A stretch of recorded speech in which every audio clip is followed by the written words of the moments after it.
This is Wild Philosophy. I'm here, Wild Phil, ready to get wild with Jhovany Diaz from Lobo Podcast. Lobo Den. Dolan, the not number one podcast in Illinois, but I have a lot of Chicago comedians on. It comes out every week. I think it's the number one fucking comedian podcast. That's for sure. Like I don't. At least. Everybody else quit. Well, it's the most professional one, and I think it's got the most content. Like I don't know anybody else who fucking. I'm not kissing your ass. No, we're not here to suck each other's dicks. That's for later. But I mean that's kind of what influenced me to do this shit. Because when I started out, I was doing music for like 10 years. But then my buddy, he's like, "Yo, we should do this fucking open mic." And I remember my first mic. The best comedians on there are the only ones I'll remember. It was like John Torres. I don't know John. He's been on the podcast. Yeah, Cameron Little. Plays hockey. Cameron Little. Oh, Cameron. No, he hasn't been on the podcast. He hasn't, but he's been in it for a while. He's been like doing it for that long. And then he's the first person I ever saw where he was like on stage. He's like, "I'm bisexual." He's like, "No, you ain't." I didn't know bisexual was an actual thing. Like now I'm older. I was like, "Oh, there's actually people that are bisexual, dudes, right?" I was like, "The fuck you talking about?" Like back then, it's like, "You gay or you straight?" I was like, "No." Now I know bisexual dudes. Yeah. I was like, "Oh no, you are bisexual." Yeah. But at the time, I was like, that was just a bit. I was like, "Oh, he is, like legit." Yeah. Like women, but now he's in a relationship with Mustard Cheese. Emily, no, Emily, fuck. Yeah, no, she's funny. But anyways, you were saying, yeah, no, no, it's funny because I became pretty fucking cool with Cameron, and I knew him before.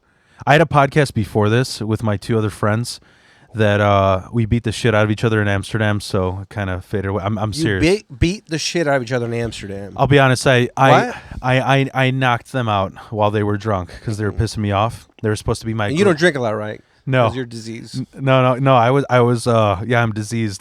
that's the medical term. No, but I'm a fucking disease. What's wrong with his asshole? No, but condition. Right, yeah. Because you're conditioned. Yeah, and they just pissed me off because it was a bachelor vacation. Were you not drunk? I wasn't drunk, dude. If you, I've been there now, but I used to drink nonstop. Not nonstop, but I drank a lot, so I was never around people that were. I was never the sober person, but when you become the sober person, you realize how annoying drunk people can be. Yeah. And it's like, oh, shit. Yeah, plus it was, I mean, I did a whole episode on this, but long story short, it was a bachelor vacation. Mm-hmm. They talked me into, they're like, dude, like, do you really want to fucking do the toothless hooker in a hotel? And just, I'm like, what do you have in mind? And they're like, wait, why is she toothless? Isn't Amsterdam? Can't you pick them in the mirror at the red light district? Well, I mean, if we got one here, some Midwest fucking scumbag, So they were like, so I used to fuck hookers. They were saying you don't want to get that stereotypical bachelor party in Chicago. Oh, I get it. Why don't we put our money together and go to Amsterdam? And I'm like, I honestly told him because I'm wild. Mm-hmm. I'm like, let's go to Egypt and break into some fucking caves and tombs and shit. I couldn't do that. One of my friends is blind. He's like, dude, I'm not fucking sticking my way through a blind desert. Phil? Yeah. And it was actually Blind Bill. That was is this Blind Bill? That's BB. Mm-hmm. Well, but yeah, they ended up getting really fucking drunk, really confrontational, and I was like, dude, I'm not fucking getting arrested. Did they not get laid? Because I know when dudes don't get laid, Louis had that bit about it, but it's like they start getting angry, especially like you go out. I used to go out a lot, and you see the Mexican dudes where you'd like, all right, he's not gonna get laid, and then they're so angry and violent. He's the angriest. Yeah, probably got that like. Did they not get laid or at that point? That's so funny you fucking mentioned that because the one guy hadn't had a girlfriend in 10 years, and he refused to get a hooker in Amsterdam. I'm like, he's going up to me. He's like, dude, you should fuck that one. You should fuck that one. I'm like, I'm getting married, and I know, I'm sorry, man. I'm a faithful dude. Mm-hmm. You haven't had a fucking girlfriend in 10 years. Why don't you? He's like, oh, I don't want that shit. I don't want that shit. And then the other guy. Good choice, though, I think.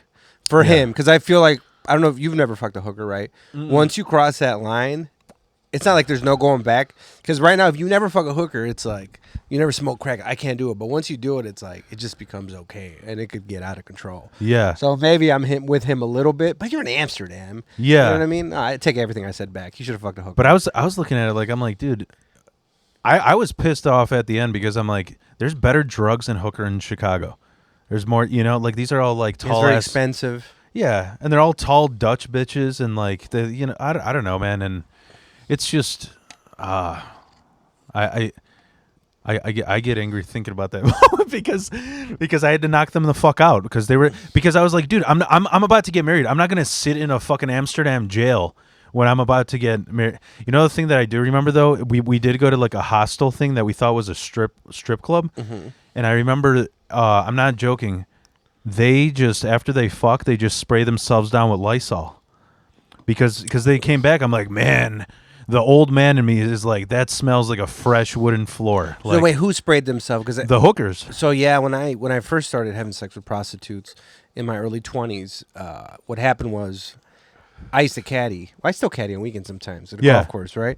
And I was your young. The thing that's funny about caddying is like you got these old Mexican dudes or old drunk alcoholics, Yeah. and you got like 16, 13-year-old kids all working together, right? So some older Mexican dude introduced me to some whorehouse. And then You're talking about the caddies, are these guys? yeah. So caddies is Old Mexican guys? 13 to 6-year-olds and college kids, and like lifers who are older Mexican dudes or older white dudes that are probably winos, alcoholics, and that's caddying because caddying is it's like older, and then you got 13-year-old kids and 6-year teenagers. So that's caddying, and we all work together. You know what I mean? Like you got and it's a mix. So. Do you think it's good pay? It is. I still do it on weekends. Oh wow. I still caddy, dude. It's great. Yeah. Like you can make like a bunch, and it's cash too. Yeah. Yeah. No, that's fucking awesome. I just Uber now. So we were gonna talk. Like I was gonna say, like, is there anything in the past 2 weeks that you want to rant about? Anything fucking The Jews, crazy? maybe. The Jews? No, I like the Jews. If you listen to Lobo, then it's like I think it's the most pro-Jewish podcast in Chicagoland. Like, because I caddied since I've been 16 at a Jewish country club, so Yeah. I grew around Jews. I don't like Latinos as much. Well, I'll tell you, I was just at a buddy's. We settled this. I called my buddy. He owns this bar, and I've done a bunch of shows there, right? And Yeah. I went there yesterday, and then You want to plug it? no, not yet, because I'm gonna shit on it. Maybe at the end, if we do the show, I'll plug it. But I've done shows there, so people who are local to me would know. But we went there, and P wasn't there. He Yeah. wasn't at the bar, and I went by myself. I was gonna see him because we were talking about doing another comedy show there. And then the guy who was running it, the manager, was some Dominican dude Yeah. named Pedro. I'll say Pedro's name, but this got settled today. But I was there, and then I was like, "Oh, this is nice." So my girlfriend was at a different bar with some friends. Like, you guys want to come over here? It's pretty. It's nice. It's pretty busy. It's lit. They don't close till 2, so they headed from Kenosha to Beach Park. That gives it away. But they headed over. There's like 20 minutes, right? And when they get there, she's like, "They're not letting me in." I was like, "It's not open call, or it's not last call." It's like it's not even that busy. Like, it's not capacity. I was like, "What the fuck is going on?" So I'm like, I go over there, and I'm like, and I go to the back. Yeah. And I'm like, I used to run shows there, and I talked to one of the guys. I was like, "Hey, is the owner here? Where's he at?" So I call him. Nobody. I was like, "Who do I talk to?" It's this Dominican dude, and he was like, "Can't let him in." I was like, "Why?" I closed the door. I can't let anybody in at a certain time, and that's it. And I was like, "Look, my girl's here." I didn't want to pull like you, but I was like, I'm really good friends with the owner. Like, this bar used to fucking. I have a hit. I was like, I used to run comedy shows here. Can you do something? He's like, I could let 2 people in. I was like, they came with 4. They just drove here. I told them to come here. Can you just make an exception this time? You're going to, he's like, I can't. And then I talked to a good friend of him who used to caddy with me, who I met there, another Dominican dude. Yeah. And the guy's like, no, I can't. So I was like, all right, close my tab. We'll leave. And then my girl, he's like, I'm never fucking coming here again. She was fucking pissed off. But I called my friend today, and I was like, what happened was, this is the type of dude where you tell him something and he does it, and he doesn't turn, he doesn't bend, nothing. He doesn't adjust. Like, sometimes you got to adjust and be like, all right, there's new customers, we're gonna let them in, or blah, blah, blah. He was like, no, which is good. Yeah. You know what I mean? It's good because it's like, all right, that's, you kind of want somebody like that, but at the same time, sometimes you need to adjust a little bit. But he had his thing is just like, no, because immediately, like, I called, but and my girlfriend, the people they're black, so now they think they didn't get in because they're black. So it was like a whole motherfucking thing, and it's like because we're, and then she was like, they was out there. He was like, if I let them in, I gotta let everybody else in. Nobody else is outside except for my girlfriend or friends for like 10 minutes. Nobody. So like, what other people? So yeah, I was fucking pissed. I was texting them and I was like, what the fuck is this? I don't want to pull that, but it's like sometimes you got to be a little bit reasonable. And there's a whole reason why with a competitive business, why like he was like telling people not to let in, but he's like, dude, I love you that you like you stick with it, but sometimes you gotta like adjust a little bit. Like this, the first time there was this show I did in Rockford, right? And I learned to never do this again. Where it was one Dude, of those Rockford rooms, is a shithole, man. and it wasn't right. It's probably Love's Park or one of those things. And it was this biker bar, and from there I learned to adjust. But I remember I was doing my jokes. But like real quick, am I wrong about that? Like I always thought Rockford was just like it's the trailer park of the Chicago. I've seen nice parts of it. So Matt Drufke used to run this thing at a thing called Kryptonite. Yeah. And then that part looked nice. It was like a river in the downtown. That looked nice. Mm-hmm. And then I would go to like Love's Park where Mark Allures run some shows. And that area doesn't, or Belvedere. Have a show in Belvedere? I think I'm doing a show in one of those places. Belvedere is where that fucking Mexicans. roof collapsed. Huh? Oh, yeah. And that's these Mexican podcasters. Daily Insomnia was over there. Shout out to those guys. But no, I was in Rockford. It seems look, I'm from Waukegan, so Waukegan's shitty. Yeah, it's a suburb, but it's trash. You know what I mean? I just remember I went to fucking Rockford like I didn't mean to curse. Like I went there for like I went there. What the fuck was it? Like 2 fucking years ago.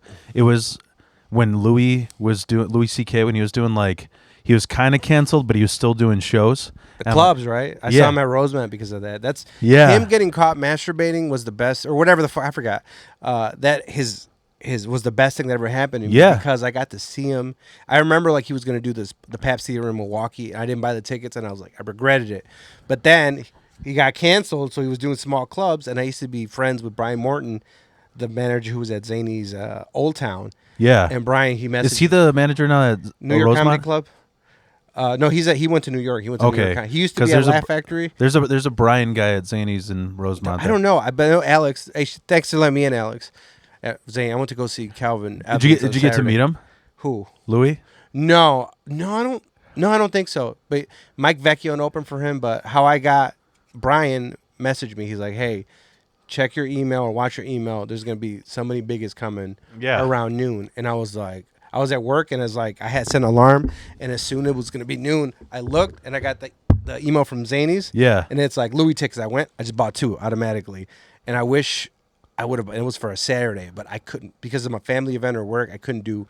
I wish I would have gone on Friday and Saturday and seen both shows, but I got to see him do his set right after he got canceled. He went to the bit about it. It was fucking amazing, and I got to see it. Yeah, it was cool. So I'm so glad that it's like comedians that get canceled. Now you get to see them. It's like chicks with kids. Right? Like, okay, that kid breaks him. Like, I normally wouldn't be able to fuck you, but since you have this kid, now, like Louis, like, oh shit, I can fuck this hotter bitch, that chick that I couldn't be before because of the kid or the masturbation cancellation. Yeah. No, but I saw him in fucking Rockford, and it was pretty. Robert Kelly opened. That was cool. Oh, yeah. I just saw Louis like a few weeks ago at the Chicago Theater, and Robert Kelly opened for this recently, right? No, I'm talking about like this was like 2 years ago, like right when he got canceled. Okay. That's what you just told me. I'm sorry. So he so no, I go to Rockford and I'm like I've been to Rockford a few times, but I was like I go there and I've heard shady shit, and I just told my so here's the thing, because I used to play in bands and shit. Mm-hmm. This is real stalky of me, but I'm like I always know where the fucking tour bus is. I know which car is there. I know if they took an Escalade there. I make it a point to fucking meet everybody that I see, and I usually do. I have like I would say like 90% of the time I see them.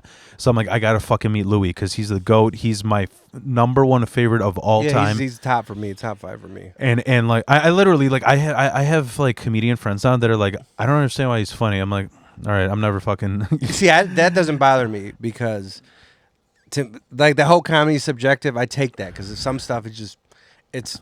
Some people are into it, some people are not. Yeah. Like, so that never phases me because there's stuff that, like it doesn't bother me because it's like, but you're just not into it. That's fine. Yeah, but I'm in Rockford and I'm just like, I told my wife, I'm like, if I'm gonna give it 3 strikes. If there's 3 shady fucking things that happen, we're getting the fuck out of here. And I waited after the show. I go where like I thought like his bus was parked and shit. And first thing that happens, there's a bum goes up to me and he's like, "Yo, I'm gonna be honest. I need $20 for some liquor." I'm just like, 20 fucking like I was The like, audacity. I was offended. Should've killed him. What kind of fucking like privileged ass bum is this? I just started speaking Polish and he left me alone. And then that's strike Dupa one. is Yeah, ass, right? yeah. Okay. So that's strike one. Then strike two. There was a guy with like $20, dude. Yeah, no 20 fucking nerve. Yeah, what are you fucking like getting $20? that Hennessy, you know, like so then the next guy was a white methed up redneck with his shirt off, and the whole time he's asking us for change, he's staring at my wife's purse. And I'm like, Oh, all right, no. I'm like, all right, that's strike two. And then we're waiting around, and we're the only people there. All the lights on the street shut off. I'm just like, dude, he probably left already. And then I see two black dudes riding. I'm like, I'm looking from far away, and I thought it was a car coming with its lights off. It was two black dudes, like both do-rags, and they're holding the reason why I thought it was a car, because I saw two lights. They're riding with a bike that they stole next to them. Two of them. Oh yeah, the So- stolen bike, yeah. So I'm just like, all right, we're getting the fuck out of here. And I didn't get to. That's one of the few people that I didn't get to meet that I saw that I was like, God damn it, man! Like, I wish I would have fucking. Who have you met? Give me some names. Who have I met? You want me to go over Give me the a whole few list? names, not the whole list, but All throw right. some names. Should I do like most famous? Okay, Big J you met. All right. Big J. So just comedy or music? Comedy. Comedy. Not a Big J. Soder. Daniel Soder. Bobby Lee. Harlan I've Williams. seen his pubes. Seen his pubes.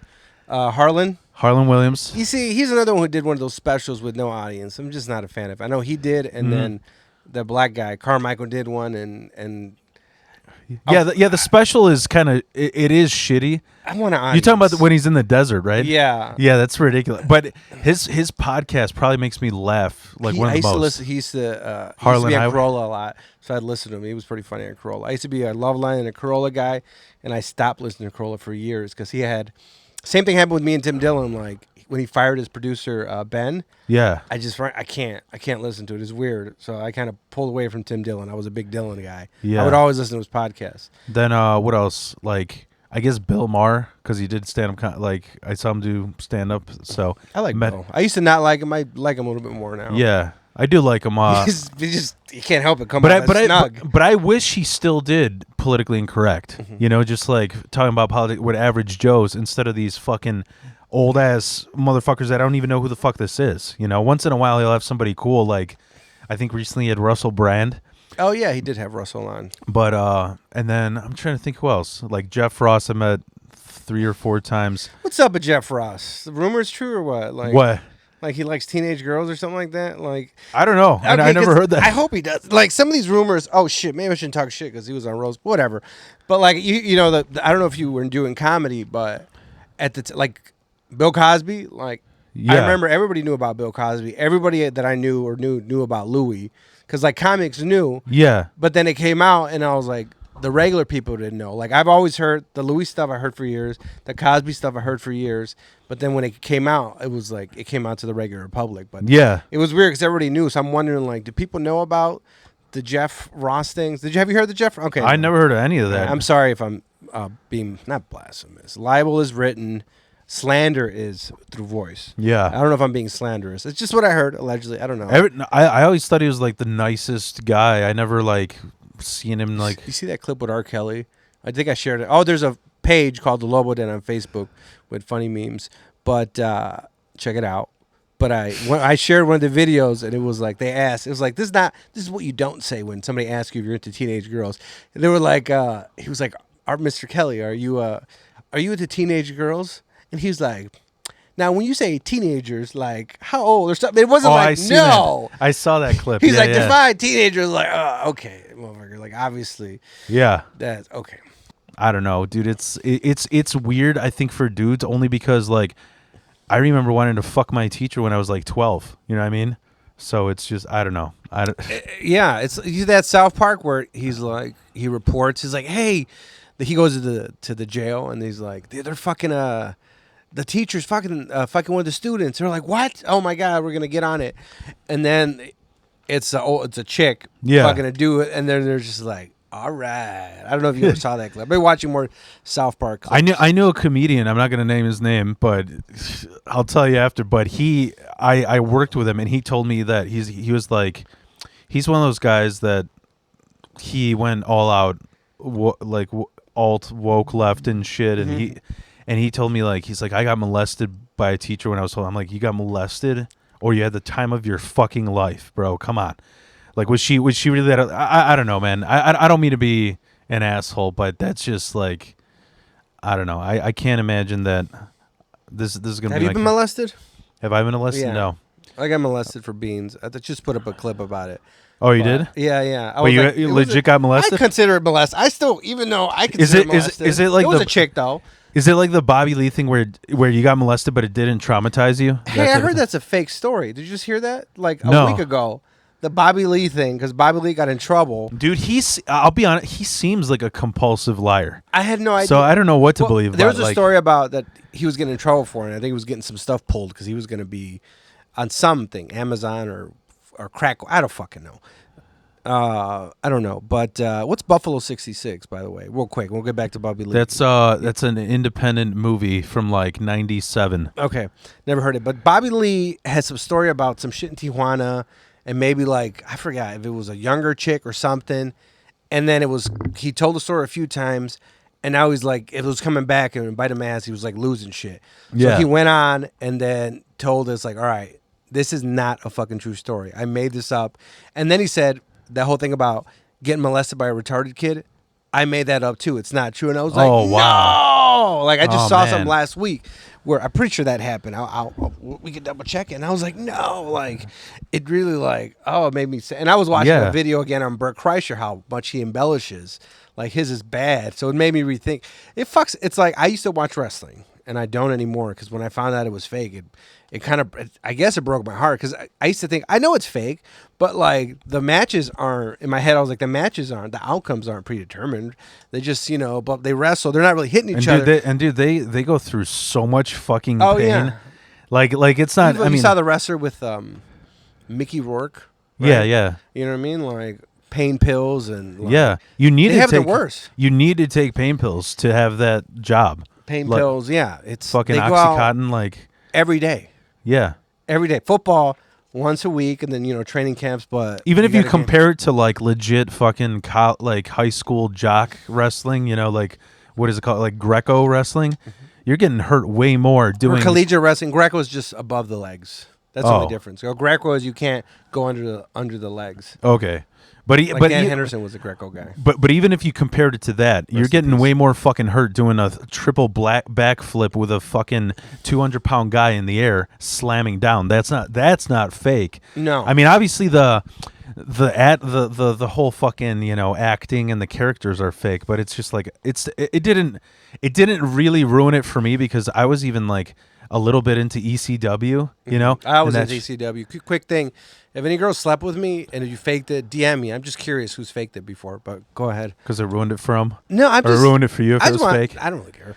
But I'm just curious. It's like, most of the, I don't think it's fake, because most of the times like they don't do the thing. They just didn't come. You know what I mean? Because I used Yeah. to have a lot of drunk sex, so nobody was coming. You know what's funny? Like I talked about this in a previous episode, but I don't think anybody watched it. But what's funny is I fucking trolled the shit out of pedophiles online, because you're talking about if you got molested. I never got molested, but here's what happened. So you remember like Kazaa, LimeWire, Yeah, I had all BearShare? that. Yeah. So Napster, Kazaa, LimeWire, Morpheus. yeah, I had and, all of 'em. And I was a fucking troll before that was a fucking word. Like, I was just an OG troll. I always pranked. I used to fucking like catfish my friends on AOL Instant Messenger, pretend like I'm some hot chick. Then they go to the park and just throw eggs at them and shit. So what I did, I remember, like back in Eggs are expensive now, so it's hard to do that. yeah, you got to use like what, like Pennies, yeah. so cat, fucking turd. I don't know. yeah. So fucking I remember being on, because as a kid, I mean, I was like, what was like 13, 14 when it came out, like my age, and I remember randomly I'd look up porn, and this random shit would come out where it'd be like 12-year-old spreading eagle, 13-year-old spreading eagle, or fucking, and so what I started doing because you can't see the image until you download it, and it took fucking 15 minutes. Yeah. Dude, I got so many death threats from pedophiles because I would go on like facesofdeath.com where there would be like they would show like a lady, there'd be a fetus that was a miscarriage during the atomic bomb. So like the fetus during so like a lady was pregnant, the atomic bomb got dropped, and then like the world's most expensive abortion. Yeah. and there's just this crispy rotisserie chicken of a baby, and I would just name so that. if fetus is a baby, you're pro. No, just yeah. Hey, I mean, I don't care. How do you season it? How do you season it? It's a rotisserie chicken. No, but I would like download that photo and then name it like 13-year-old getting it up the ass, and dude, I got all these fucking pedophiles giving me. They'd be so fucking angry, like messy. I'm like, dude, you're a fucking pedophile. Like, oh my god, it was fucking. But then I also took it to the other extreme where like Titanic would come out. It's a 2-hour movie, so I'd be like, so what's a 2-hour fucked up porn? Like, 2 girls, 1 cup, or I don't know, chicks with dicks, and then I would name it Titanic. So all these people downloading Titanic would get that. But anyways, so what anything else new that happened in the past 2 weeks you want to share? I thought I wrote something down. Hold on a second. That's something I complained about. Okay. How long do you usually take to have sex? To come? Yeah. Asking me? Dude, these days it probably 15 minutes. Oh, okay, Stallion. So, like, I was having sex with my girl, came pretty quick the first time, and then was coming again, then started again, right? Yeah. But then the second time, it was really kind of taking. You went 2 times in a row? Oh no, I do that all the time.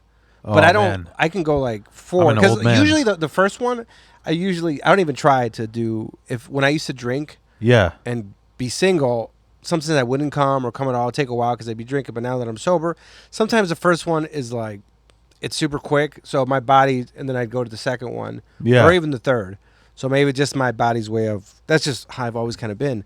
But the second time, I was like, usually I go second time because the first one usually doesn't take that long. But I couldn't feel anything at the tip. And have you ever used those condoms or that stuff where you can't feel your dick, like the numbing ones? Oh, I know what you're talking about. Yeah. Yeah, I used once. I used it like years ago, and I was like, I can't feel anything. This sucks. This was a mistake. Like, why would I ever? Why would I ever do this? It's like, I can't feel anything. I was like, what's the point? Yeah. Even having sex, I was like, this is dumb. So I'm like, I couldn't feel the tip of my dick, and I was like, what's going? And this happened maybe a few months ago, where I was like, did you have something? It was like a soap or something she used, and it got there, and then I couldn't feel it, and I was like, is there some hot Cheetos? Before we had sex, she was eating all these hot Cheetos, and she's using her hand to pleasure herself. And I got hot Cheetos on my dick. So a tip, if you want to last longer in bed, just get some hot Cheetos powder and put it on the tip of your dick. Get that oh, man. Yeah. That's not a complaint, but that's something that painful. Happened. That sounds painful. It didn't. I didn't know. You didn't feel it. It was weird. It was awkward. So hot Cheetos are filled with fucking like lidocaine or some shit? Yeah. It was weird. I was like, what the fuck? Because it didn't burn. I just didn't feel anything.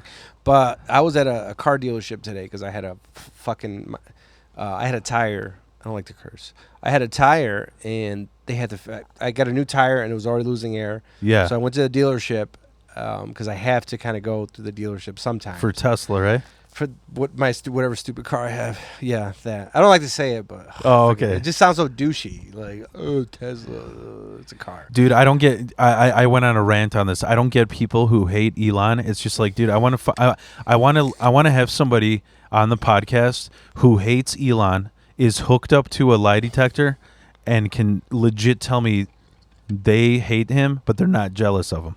You know what I'm saying? And I had a guy go off on me. He's like, oh, you're jealous. What are you jealous of? A fucking mine with 15-year-old kids working? I'm like, dude, that'd be fucking awesome. Why wouldn't you want that? There was this girl who posted something about, she was bragging about how she had more of an education than Elon. And I was reading the post. I was like, literally, this is the richest man alive. And you're bragging that you went to graduate school, like you live with an apartment, your parents pay for some of your stuff, and you are kind of do comedy. And yeah, congratulations, dude. I couldn't believe it, like the self delusion some people have. Like, I just don't understand how the fucking kids part. No, he doesn't fuck kids. that has kids, having multiple kids. That I'm not. I don't agree with that. You know what I mean? Like, Having multiple kids. because isn't his thing right now is trying to counter? He's trying to do an uncanny and get a bunch of people pregnant. And Oh, I spread didn't the even- seed. I Like he didn't- has some theory or something. That I'm not, because like as a father, it's like, Yeah. I hate people who don't. I hate bad parents. If they, You if gotta if be- if you're he's gonna t- have a kid, you gotta be there for your kids, or don't have a kid. yeah, Or throw a fucking atomic bomb on them yeah, and upload it on Napster. yeah. But I just don't get how. I don't get how every view like that you get polarized. You know, like how did Elon get involved in like politics or some shit? I remember, you know what made me laugh my ass off? Like when I was still in bands and shit. There's a Facebook group. I'm not gonna mention it, but it's for like Chicago bands. And I remember as soon as COVID came out, because it's a fucking punk rock group. You know who Gigi Allen is? No, but I'm in a punk rock group. You know, but you know you don't know who Gigi Allen? No. Gigi Allen, I think he absolutely Korki sucks. Oh Huh? no. He's what? Is he a punk guy? No, I was doing Borat. He's like, Korki Jucha, bing dang bing bang bing or whatever. No, one of my favorite movies. no. You've seen Borat, right? Yeah. Okay, all right. I know what you're talking about, but where he wears his pants all baggy with his diaper He's showing. like getting jiggy with it or whatever. I forgot what he says. He's Yeah. like, "What up, Mike?" Yeah. Say it. No. No, I say that. I've said Lobo down a few times. Latinos say the N word. We don't use a hard R. Yeah. But Latinos do say it. I grew up in Waukegan, so I have a friend who's he's it mentally. gets said a lot. I have a friend who's mentally challenged, so he's incapable So of it's saying you, a blind guy, and a mentally challenged dude hang out together. that. That sounds like yeah. that David Tell joke. What is it? The Unfuckables or something. I don't know if you remember that joke. No, but he can never. He's incapable of saying the hard R. So he's a lucky guy because he'll never be able to say. But I forgot what the fuck we were saying. What the fuck were we talking about? What the fuck? I don't remember. Yeah, I don't remember. I'm going back to it. See, this is what I like having a producer. The producer would be like, if he's paying attention, like what were we just talking about? Yeah. Bringing up Jamie or Justin or James. My cat's my producer, but he's a shitty producer. Yeah, and I'm kind of ADD, so I'm not the best person. No, it's all good. But no, you Okay, you were talking. Okay, your mentally challenged friend can't say the hard R yeah. because of the way he talks. No, but we were talking about I was saying, do you know who Gigi Allen is? Gigi Allen, no, who is No, that? he has a cult following. He was a punk rock dude from America. The guy had like a Charles Manson. Did you say America? Yeah. Okay. And he's like he had like a Charles Manson upbringing, like real fucked up. Like I don't know, his mom was a hooker, his dad was a murderer or some shit. And Richard Pryor, mom was a hooker. but his music sucked ass. But he was on Jerry Springer. He was famous for his shows because he would let people rape him on stage, or he would rape people on stage. He would throw dog shit into the crowd. Wait a second. Hold on. If you're letting somebody rape you, is that really rape? But I get what you're saying. Yeah. Okay. So he I was like, give my money back. This isn't real rape. yeah. So fucking I think I went on this punk rock group and I was just like, yo, dude, this is before this whole COVID shit got like polarizing. I get raped on stage. Yeah, right. Write a good song. But so I went on there. I'm just like, yo, dude, let's have a Gigi Allen show, man. Let's just fucking go and spread COVID as much as possible. Just cough on each other, fuck each other, throw our shit at each other. And they fucking kicked me out of the group.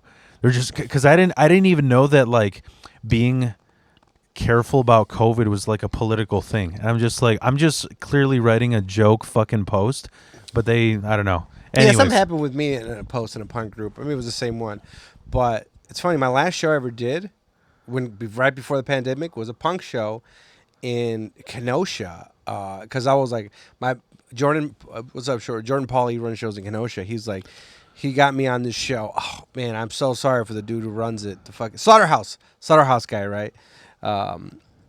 They had a punk show at this place called Hatrix, which I've done.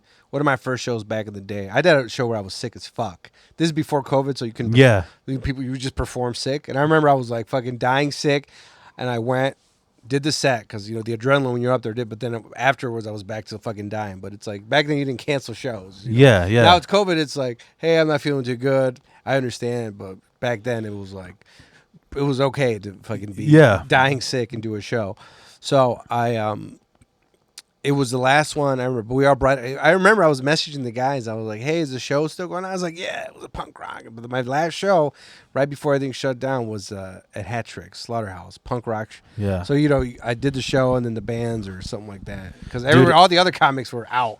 Like Jordan was like, "Hey, I'm not doing it anymore, dude. I'm good, dude." Dude, I fucking out. so I took like 3 weeks off. Like I just started getting better like 5 days ago. Because I'm pretty sure I had that RSV shit. What's RSV? Is that what the kids are getting? Yeah, or some Omicron shit. Like I don't know what the fuck it was, but I can tell you that from my sinuses. Can't get toasted. You can't get COVID. You don't get tested. That's what I tell people. Well, from my sinuses to my stomach, it was just all burning. I was fatigued. All my fucking muscles hurt. I went to a doc. I got tested 3 times for COVID. Twice for strep, twice for flu, and the doctor's like, you just have a really bad cold. And I was even gonna write a bit about how like fucking comedians we fucking get more mouth germs than porn stars because they go straight to third base, and like I just didn't know what the fuck so I go to this like because we're talking about what happened in the past 2 weeks. Like I went to this minute clinic, dude. I'm not joking. I go in there, get tested. And right before I'm like, so I just have a really bad cold. And she's like, well, can I tell you something? And I go, yeah, sure. The doctor's like, should I be asking you for your autograph? I'm like, is this a joke? What are you talking about? She goes, you're like an old wrestler, aren't you? I'm like, no, I'm not. And she goes, well, either way, whether you're not, you look like you were in the WWE, but either way, you have a hot toddy. I'm like, what the fuck is that? What's a toddy? I didn't know what the fuck that was. I guess it's like an old school thing where you mix, you make hot tea with like the strongest whiskey. So when she told me that, immediately I bought like 20 of those miniature hotel wild turkey bottles. And Why'd you get the mini ones? Why didn't you get a bottle of whiskey? Because I wanted to control myself. Okay. I used to have rules for myself. Okay. So I was like, I'm gonna have a bottle every 3 hours. Okay, all right, that's actually a good move. And like I never fucking drink, so that was the most in my entire life where I was like consecutively drunk for like 4 days in a row, but it fucking cleared me out. It was crazy though. I was like blowing my. I could fill like a Smucker's jar with how much bloody phlegm I had. I don't know what the fuck was wrong with me, but anyways, that's what happened to me. And dude, taking a 3-week break. The weird thing is, like, I have all these, like, because I'm only a year in comedy, I have all these people. I don't know if you know, like, with the jerks in Villa Park, like AJ Lydic. Who are the new jerks? So that was my room, not my room, but that was my room. Whenever I wanted to try something new, that was my like what I consider my home room. Whenever Jerks of Joe's, when Brad used to run it, it was Brad, and then Brad and Brad and this guy that. He's in the city now. I forgot your name, dude. I'm sorry. But they used to. You know what's funny? Right before we were going to do a live Lobo Den at fucking Josephine's, I had it scheduled. He's like, oh, we're going to do some live pot. I was like, let's do it. When was this? It was right before everything shut down in April. Oh, wow. And everything shut down in March. And then it shut down. Brad got a union gig doing electrical stuff, and he's out. Oh, wow. And then, like, Brad what? Stupic. Okay. He was, it was Brad. Brad and the other guy started because he was another one who started comedy after getting divorced. Like Chris started after getting divorced. Brad started after getting divorced. And I saw them in like some suburb mics. Yeah. I've never lived. I don't live out here. I always lived out Waukegan Beach Park. Now I live in Kenosha. Yeah. And then I work in this area, so I just go from work to mic. Yeah. So people think I'm out here, but like, no, I don't live close. But when I came in there, like is what's his name still there? The owner? Is it John? No, he was like the old Italian dude who always had. Yeah, that owner is there, but I forgot he his name. he rarely comes in. Do you remember his name? I forgot. Is it Mike? No. He's fucking the old bald guy or whatever. He smokes cigars, right? Possibly. He seems like the type. He looks like an old mobster. Well, I fucking when I started out. It was just TJ and Chris running it. Oh, that was the second iteration of it. Yeah. And that happened for like 5 months after I started. Somebody got mad at them for starting it. I forgot who, but I don't know. But then after them, they handed it off to now it's Mark Karski, Dylan Mahler, Danny Hamill, Dan McCarty, and AJ Leidig. Okay. That's I know AJ. Yeah. I know AJ. And I had what I know. Well, Dylan. I haven't met Dylan, but I know him through Bad Comedy. Yeah. And then I know. AJ. I know. I saw AJ. I was at a Mike. Like I said, that guy Jordan Pauly, the Mike Kenosha. And then I saw AJ because AJ's good friends with Claire Sunby, who's been on the podcast. Yeah. And that's when I saw him. Like AJ, I know you. Yeah. And I just like I was saying that because I took 3 weeks off. Like I always talk to the jerks. I always try to get the fucking advice from the well-seasoned guys, and they're like, dude, you just got to keep doing mics. You got to keep. So but the weird thing is, like, after not doing mics for 3 weeks, I feel like I got better from taking a break. You can have a balance. Like there was a guy. Because I seen like dude, I seen AJ. I think people have said this before. I think even he said it.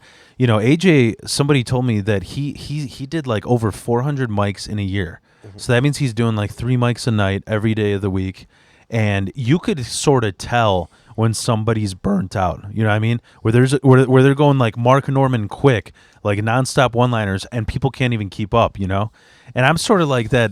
I don't know. I like being. My favorites are fucking Louis C.K., Joey Diaz. So I'm kind of like that story type guy. A story with one-liners peppered in it. So I just like that 3 weeks. It kind of, I don't know. It let me kind of polish up my social. You ever try media. to kill yourself? Have I ever tried to? Yeah. No. No. I've been in a suicide prevention program. They admitted How'd you get me. into that? They had me take I do a bit about this, that they had me take this evaluation because my therapist and even my wife, because 2019 within 2 years 5 of my family members died, so it's just me and my brother left. And that's a lot. Yeah. Your mom died in that 5-year span. Yeah. Mom, was it you and your? Did you grow up with your mom and your dad, or just your mom? Just my mom. Okay. But yeah, I figured because I never heard you say anything about your dad before. I've heard you talk about your mom, but never mentioned. What happened to your dad? He beat the shit out of us, so they got divorced real early, and then after that, like, we went on visitations, but he kidnapped me and my brother, and so the Mexicans of Europe, Polish, yeah, Polacks. And he fucking and that's actually kind of like how you're saying Bobby Lee, how he made that story up, but he's like, I'm not traumatized. I weirdly wasn't traumatized because he knocked me out, and I just woke up in the middle of a street, and I was like, I'm not joking, I was like a huge Terminator fan, so I was like, oh, this is fucking cool, because I just like, transported in that fucking orb just in the middle of nowhere. So I wasn't really awake for it, but I used to try to knock myself out as a kid. Like, I would try to sleep, and I couldn't go to sleep, and you see the cartoons, they would just pitch it with a pan and go to sleep. Yeah. So I hit myself. Like an idiot trying to put myself to sleep. I realized it's a stupid cartoon. It doesn't work. I used to, so this is so white of me. Like I was like telling this joke about how, like, you're white when you watch Scarface and you don't want to do coke, because every like Mexican drug dealer I knew, they watch it and they're like, they buy everything Scarface. The world is yours, So I used to sell coke in high school, and I used to have my friend hit me in the jaw, like almost knock me out, to tell if it's fucking good. Because I would just rub it on my gums instead of snorting it. But yeah, I don't know where I was going with that. But yeah, I just a lot of dudes can't sell coke because they'll do it, and it's funny because allegedly I knew. Well, another reason why I couldn't sell it was because I was getting it from this metalhead chick who was Colombian. She was stealing it off of her dad. That sounds kind of hot. Was she attractive? A Colombian metalhead? Oh, she wasn't. Most Colombian chicks. She was all right. She was all right. She looked like, pull her up on Facebook. She looked like a Colombian chick they'd show in National Geographic. Oh, the Amazon one. Yeah. But yeah, I was like, where are you getting this shit? She's like, oh, I'm just stealing off of my dad's stash, and I'm like, yeah, I'm gonna get killed if I keep doing, So, because I'm sure like a coked out Colombian dad would be like, you're manipulating my daughter with your dick or some shit to try and get hookups for coke. I don't know. Are you circumcised? I am. You are? How? You're Polish. Or your mom wanted to... That was your mom's decision, or how'd that happen? I think it was a doctor's decision. Okay. I don't remember. And your mom... Is her English good or no? No. Okay, because maybe she didn't know what was going on. Because I don't know anybody... Like, I know my Polish friend, not circumcised. Like, none of us are circumcised. My group of friends, except for The half white one. He's the only one that's circumcised. Dude, Polish. You know what's funny is Polish people are so fucking anti-Semitic. I could see them like even if the doctor Yeah, would they're recommend racist. it, they'd be like even if the doctor recommended it, they'd be like, no, I'm not doing that Jewish shit. That's how fucking it's so ridiculous, dude. You know what's funny as fuck is because speaking of this, I used to work at a factory where it was all like 80% Polacks, and you know they always like sit with each other during lunch and shit. And I took a 23andMe, and it said like that I'm like 3% Jewish or something because pretty much you know it all traces back to the Middle East, you know, over evolution or whatever. But I hear them. I didn't come from no monkey. They're fucking they're sitting around and they're just shitting on Jews. Mm-hmm. They're just shitting on Jews. So I'm like, I'm gonna troll these guys, and I walk up there. This is completely fake, but I go, you know, I took my 23andMe, and it's actually a scientific fact that you know, you have a 50% chance of being Jewish if you're from Eastern Europe, and they said the most Polish shit ever. They're like, yeah, well, maybe you should do less reading. I'm just like, dude. Fucking Polacks, dude. It was fucking. Oh my god, it was so ridiculous, dude.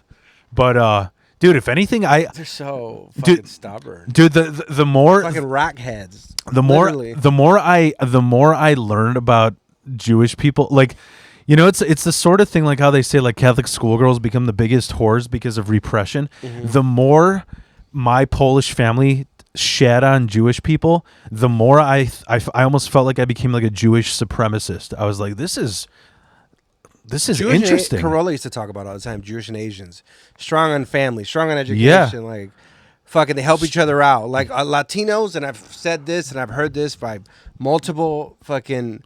I remember a friend's dad said it to us. We were having a barbecue. He was like, Latinos, crabs in a bucket. You know the crabs in a bucket, Yeah, people, yeah. right? Just pulling each other Yeah. down, dude. Just pull. And it's that whole thing with the club. Shout to Social. That's the club or the bar. My buddy's place that I talked about earlier. But Yeah. like, there's another. The fucking. If we Latinos, if we could work together, like we'd be so. But we're so. I don't know if it's a mix of the machismo or something, but it's we don't work together. Jewish people, they help each other out. Yeah. Asians, no, like I'm so I don't like Spics. I fucking can't. Fucking, it's like, why? Like we could help each other, but no, just pulling each other down. It's not. Yeah. I have to get over that shit. You know what's funny is I used to work at a logistics place for a while. Like, it was like my only office job because I couldn't get any job with my degree. So I got this shitty. What's your degree?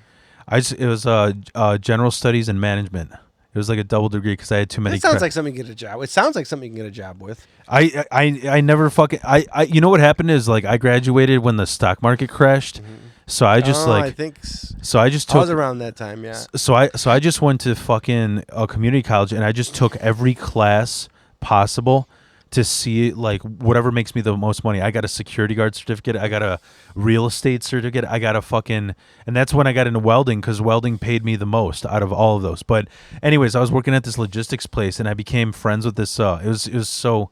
This is such a racist Polak story. I just went to lunch and I saw my black friend, this guy Steve, wearing an "Every Time I Die" sweater, which is a hardcore punk band. Oh, okay, all right. And I'm just like, wait a minute, you listen to that? I would have never realized that. And I had a fucking Odd Future ad. He's like, oh yeah, well I would have never realized a Polak Odd like Future?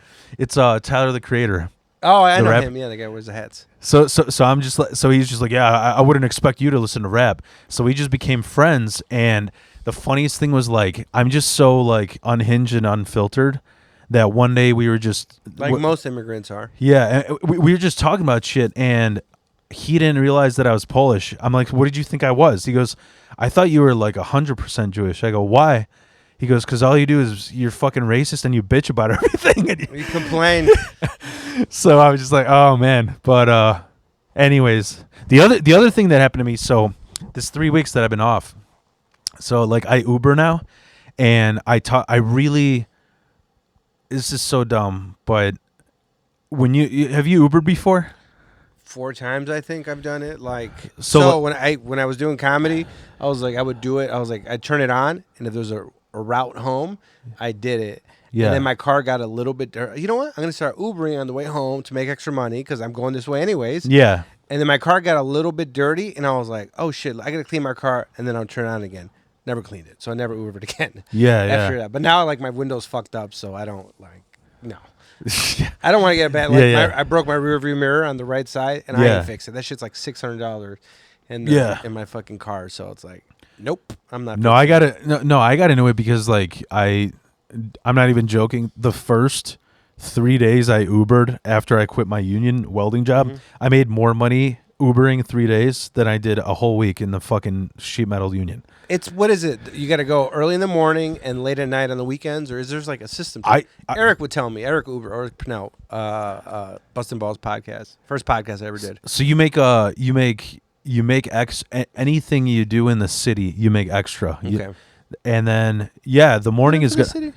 I never fucking did nights, and definitely not in the city because I ain't getting myself mugged or fucking going into that riot downtown. But Oh yeah. I carry a gun, so. But it's still, even if you have a gun, you want to avoid all that stuff. dude, I was just thinking like I feel Legally. like I would get shot for not having anything a fucking mugger would want. Mm-hmm. They'd be like, take your shoes off. Oh, you got Kirkland Costco socks? All right, fuck you. Like, why? I'm How are the socks? Because the Kirkland whiskey I heard is really good. Oh, but you don't drink whiskey, so do you really have Kirkland? Because it's hard for me. I buy Nike socks, unfortunately. There was a point where Yeah, I was just down with Nike, but everybody makes shitty socks, and Nike unfortunately makes no, dude. good socks. The fucking the Socks. Costco brands are pretty good. Oh, I have a Sam's Club membership though, so I got to use somebody else's Costco thing. Is Sam's Club Kirkland as well? No, Sam's Club is fucking. Is it Essentials? It's whatever the Walmart generic. Oh. No, they have their own. But Walmart is great value. I'm not sure what this. I only buy a few things: it's water, baby wipes, and something else because our water thing. I don't like cursing. Our water thing. Are those cards for like a Sega Genesis or something? Yeah. Oh, Yeah, it's all what Sega. games you got in there? There's like 20 of them. It's all my wife's stuff. She's got like every system: Sega Genesis, Super Nintendo, regular Nintendo, Game Boy, DS. Oh, I see the Game Boy thing, right? Little bag over there. Yeah. I She's just got. I had a Genesis growing up, and it made me. Looking back, I wish I would have got the Super Nintendo because it was so much better. But I don't know if it was a little bit cheaper because I remember like playing, and I only had the 3 buttons, and then I'd play Street Fighter on the Super Nintendo or Mortal Kombat, and I was like, I knew it was better, but like I would be like, no, Genesis is better. Yeah. But I knew that I was on like the losing team. Like Super Nintendo's better, but I didn't have it, so I would like. So I'll tell you a quick thing about Christmas. The Polacks celebrate Christmas, right? Yeah. Okay. So then, oh wait, my friend's Jehovah. That's why he does it. But anyways, so I got. We have like a special, like Polak Catholic Christmas that it's annoying as fuck. Is it like you guys aren't Eastern? What kind of? You're Catholic? No, there's Polish Catholic. Duh, right? Yeah. You grew up Catholic, right? Polish Yeah. Catholic. So yeah. Yeah, but it's just they have like all these fucking rituals. Like I was just talking about it with my brother today. It's the most cringe shit ever. It's called opłatek. Opłatek is, the Jesus chips they give you at I church. used to love those. I Well- still do. I buy the Mexican ones with the cajeta in it, which is a candy. Are you talking about the one? They have like it's like a wafer, right? Yeah, and it it's has a a rectangle. little thing, the cajeta in the middle, which is like some type of. It's kind of like caramel, but it's not. I forget what it is, but yeah. Yeah. So on Polish Christmas, we share we break this fat fucking rectangle Jesus chip, and you're supposed to break it to everyone there and be like, I wish you this, I wish you this. But it's like every year there's like some new stranger, like some new boyfriend, and it's just like, I wish you don't rape my cousin. Like, what do you say to a fucking stranger? You know what I mean? So it was just cringe as fuck. And then the other thing was like, we don't eat meat on Christmas. We don't. Well, we don't. No, Catholic motherfuckers. no, we don't eat. I think it's red meat because they'd have fish, smoked fish, which nobody touched. It looked like a fucking corpse. But then they'd have. You ever have like head cheese? I don't know what head cheese is. Dude, it's fucking disgusting. It's literally clear Jello, and it's got like carrots, celery, and chicken in it. It's disgusting as fuck. It sounds familiar, but no, I've never had it. But yeah, but the one thing I do love that I still eat to this day, even though it gets me sick, is steak. You ever have steak tartare? I don't know if I've had it, and I hope I have. I think I tried to order it once, but I saw it for the first time. Did you see? Was it Wall Street? Right? Did you see Wall Street? The movie with Michael Douglas? Yeah, Charlie Sheen, Michael Douglas. No. Because I remember that's when I saw the scene, and there's a steak tartare, and I was like, what is that? No, I ordered it once, like it was an appetizer, but it's like I like it because I saw that in New York. I used to be into that stuff a little bit. The brokers, because I went to school for econ, but then recession hit, so I went into sales. You wanted to do stocks and shit? Yeah, or fine. But I didn't know. I didn't have a good counselor, so now I know I should have went instead of econ. Supposed to go into finance and major in finance, and I should have gone to school that had a bachelor of science, not just a bachelor of arts. And I didn't know that. I went to shitty Waukegan, so I went to a liberal arts school. Who didn't have a bachelor of science, and I didn't know even there was two different. I just thought there was a bachelor, so I went econ and then whatever. Do you do like penny stocks and shit? No, I don't do any stock trading. My friends do. I do nothing. I go to my job and then I can't in the weekends for extra money. You have to just. What I've learned is like, because poor people are just impulsive idiots, you just have to put your money in something and just leave it there for like 15 years. Because I like poor people just they want to day trade and shit, you know, and it doesn't fucking work. I tried doing that. I think I came in with $1,500. I know a lot of people that lost in the last 2 years a lot of money in the stock market. I came in with $1,500, went down to $1,100, went back to $1,500, and I'm just like, fuck this, like I'm done. But I was saying, so I just started Ubering, and I'm like, you know what? Like, yeah, like you said, there's these peak times, right, that you make good fucking money.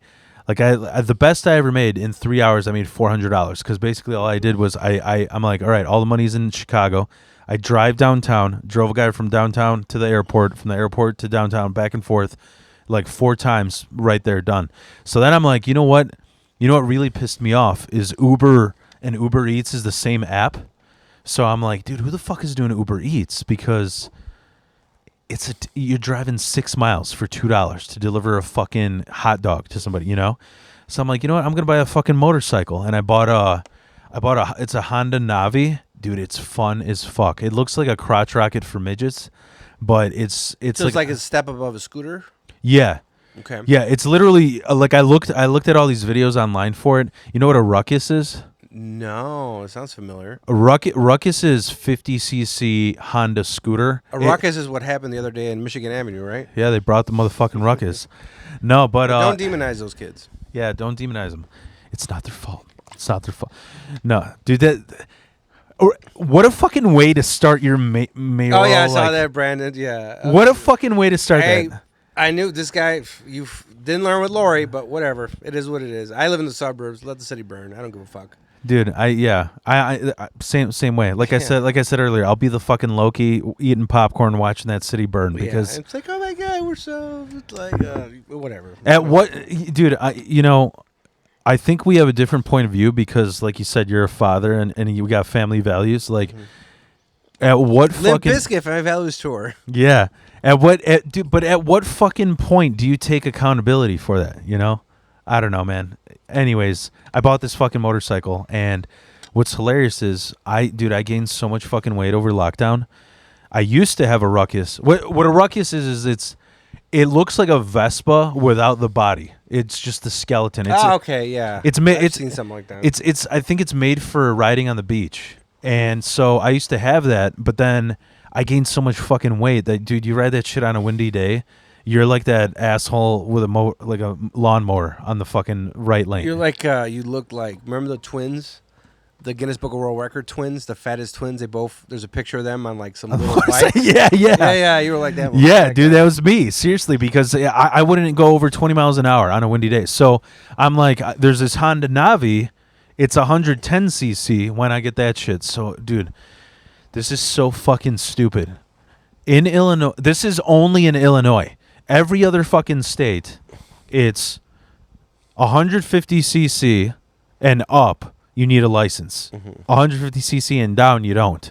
In Illinois, they have an L license, which is between 50 and 150cc. So I had to go to the fucking DMV to take a test. I failed it twice, but the second time was because they caught me cheating. I was just Googling the answers on my phone. And dude, the reason I'm telling you, like, everybody knows these fucking questions on there. This is a question they had on there, no joke. The first multiple choice answer is always unbelievably stupid.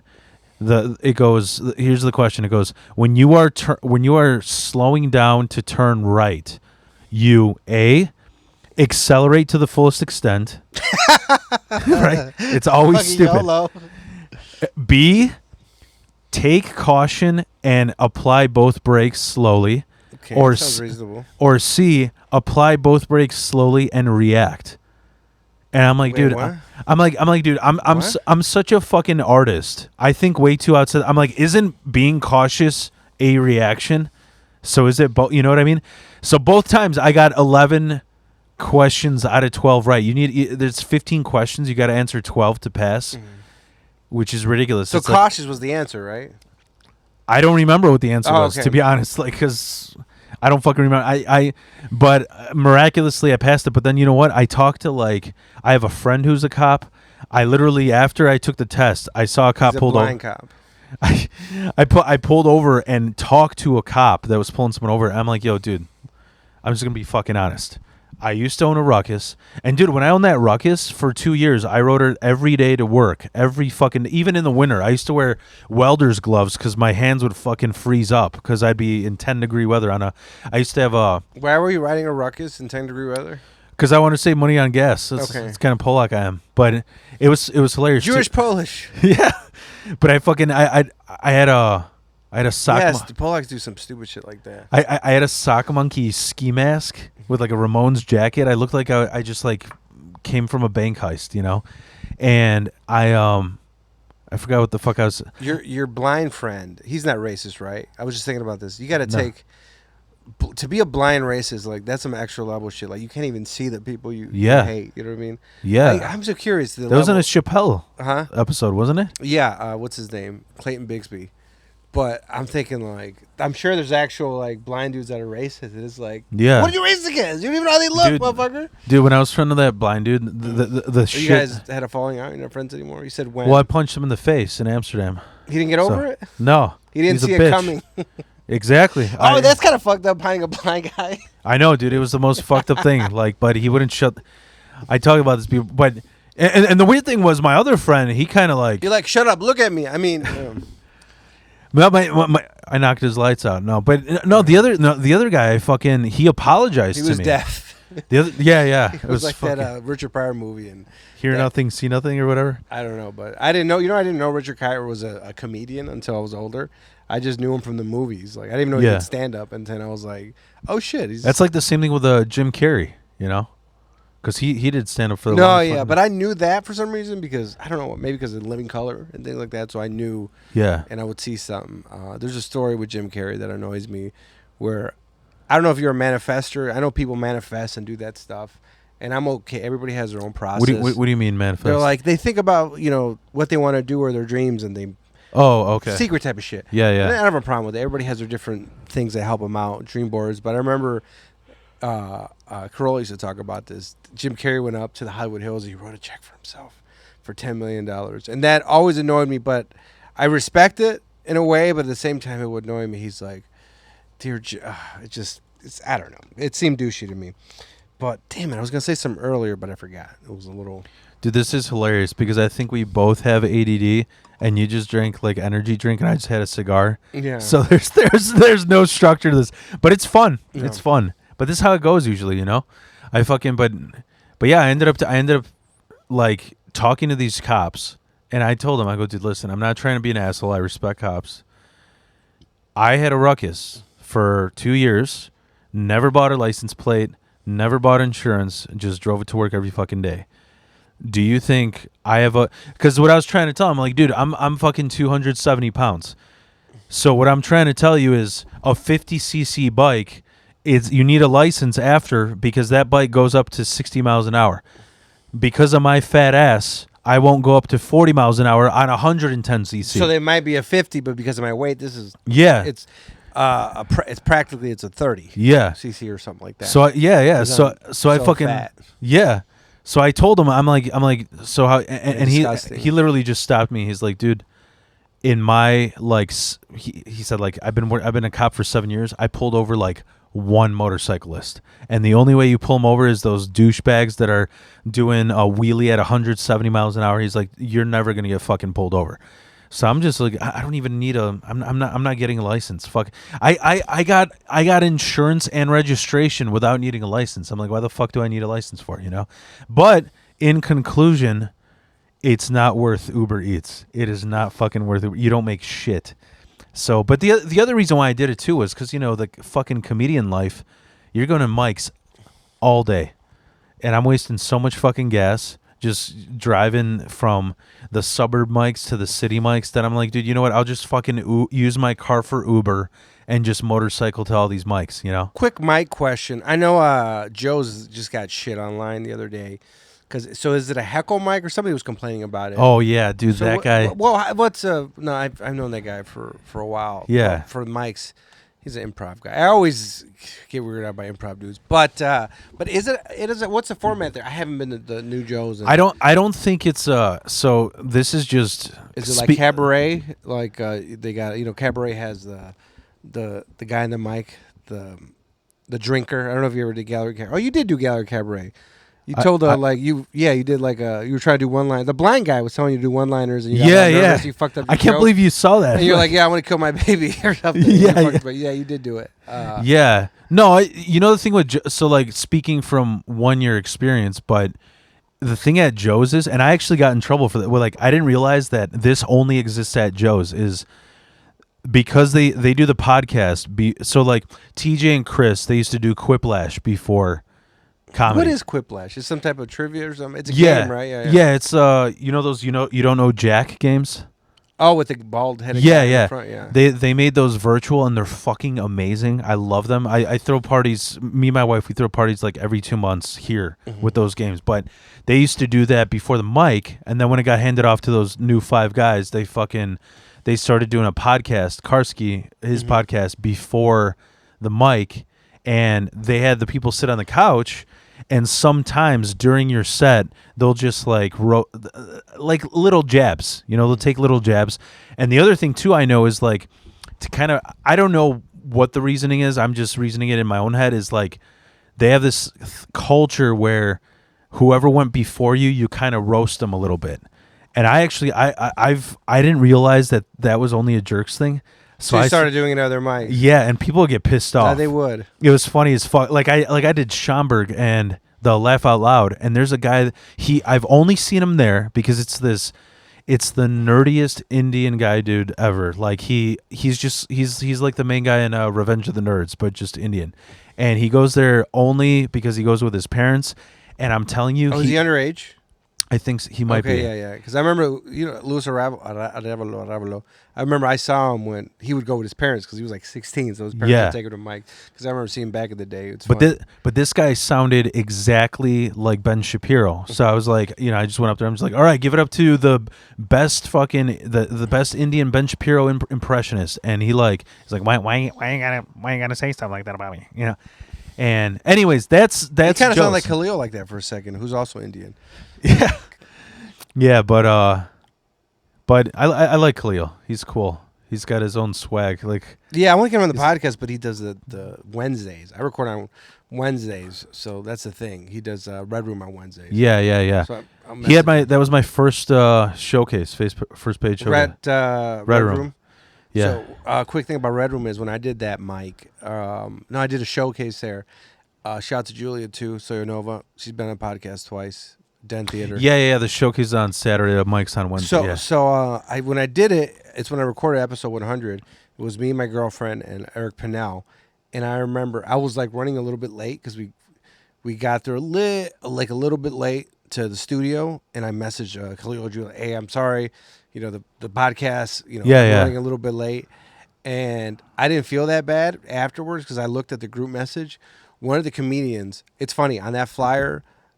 Out of all the comedians, I was on that flyer. The 4 comedians, the only one that showed up that was on the flyer was, not counting Khalil, the host, was me. Like, none of, I saw one really? of the. Yeah, I saw one. I won't say what race they were, but I saw one of the comics. The show started like at 9 or something like that. He was like, "Oh, that gives it up if they didn't show up and then what race they were." Yeah. It could be. It could be a Latino thing too. It could be. You know what I mean? Yeah. So basically, not an organized white dude. So or woman. But I remember, like, I looked at the message. He's like, Is the show still going on? I think I'm gonna be there like at 10:45 or something like. The Yeah. show started like at 9. So me being like, oh, I'm 10 minutes late when I saw the message, I was like, all right, it's good. This guy's not showing up at all. Yeah. Because he's asking if he could be there like at 10:30. The show started like at 8. Yeah. It's like so that's what I remember with Red Room, and Tito was there too. Yeah, Tito's awesome, man. Yeah, he just won the roast battle thing. Yeah. Shout out to Tito. Tito's cool as fuck. I love Red Room. That has to be my favorite city mic. It's just like I heard it's good. I haven't, like I said, I haven't done a mic that's in the city in, probably before COVID. that's the only place where I felt comfortable saying whatever the fuck jokes I wanted, and it got a great like reception. But yeah, to answer the whole joke thing is like that's what they do, and I think they were the guy you're talking about. I think they were just like busting his balls about whatever the fuck like. Cause he has like he's like an older dude with like With cheesy the vest in his ball, and he does the boink boink boink or whatever. and he's got the suspenders. That's suspenders. That's what he wears. dude. That's what I heard. Is that all they did was they made fun of his suspenders, and that's why he got bad because they made fun of his suspenders. But sometimes like as a mic, like it's sometimes you to mix things up or whatever. It's good to have a little bit of different thing versus just a mic to survive. You know, it's yeah, it's tough having a fucking mic. You know, yeah, I never ran a mic, but I hosted a few that I was kind of partially involved in. I don't know if maybe it was before time was Patsy's. I used to. So Oscar's funny. Oscar was a host at Patsy's, and then I was the host at Patsy's on Tuesdays. yeah. And then, have you ever heard of Patsy's? Like everybody hated the fucking owner. No, I never heard of that. Yeah, the owner hated. Where was that? It was on Lincoln. It was in the city, right? Yeah, it was in the city. Yeah. But yeah, the owner was hated. But yeah, they had a Tuesday and a Friday, and the guy who ran the nice dude, but I still want to know. I think he was getting paid, and it pissed me off one time because as the host, Yeah. we didn't get anything. I didn't even get a free Coke. I've complained about this a bunch of times. Like I would Yeah. go and when I perform comedy, usually I don't drink, so I'd get a Diet Coke. I had to pay for that. Like I got nothing. Yeah, dude.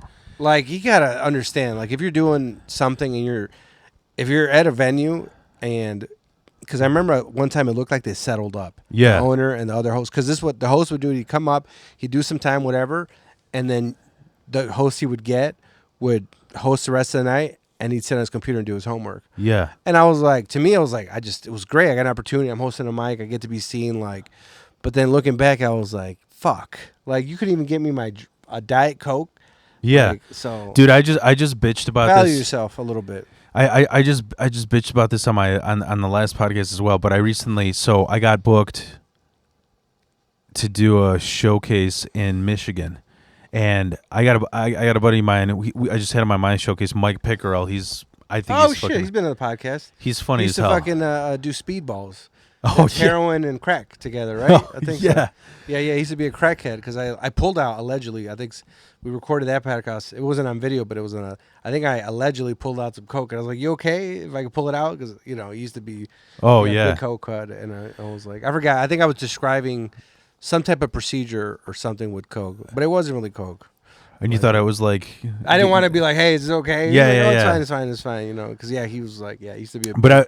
but yeah, he's like one of the few like good friends I got out of the scene in this year that I've been doing it. But I was like, Who do you hate? who do I hate? Yeah. I'm trying to. I'm just instigating. No, that's but fine. we like I went to go do this showcase in Michigan. This guy messaged me from Michigan, and it's called like I don't even give a fuck because it's so shitty. It's called Sunday Night Funnies. It's run by an old dude, and I went over there, dude.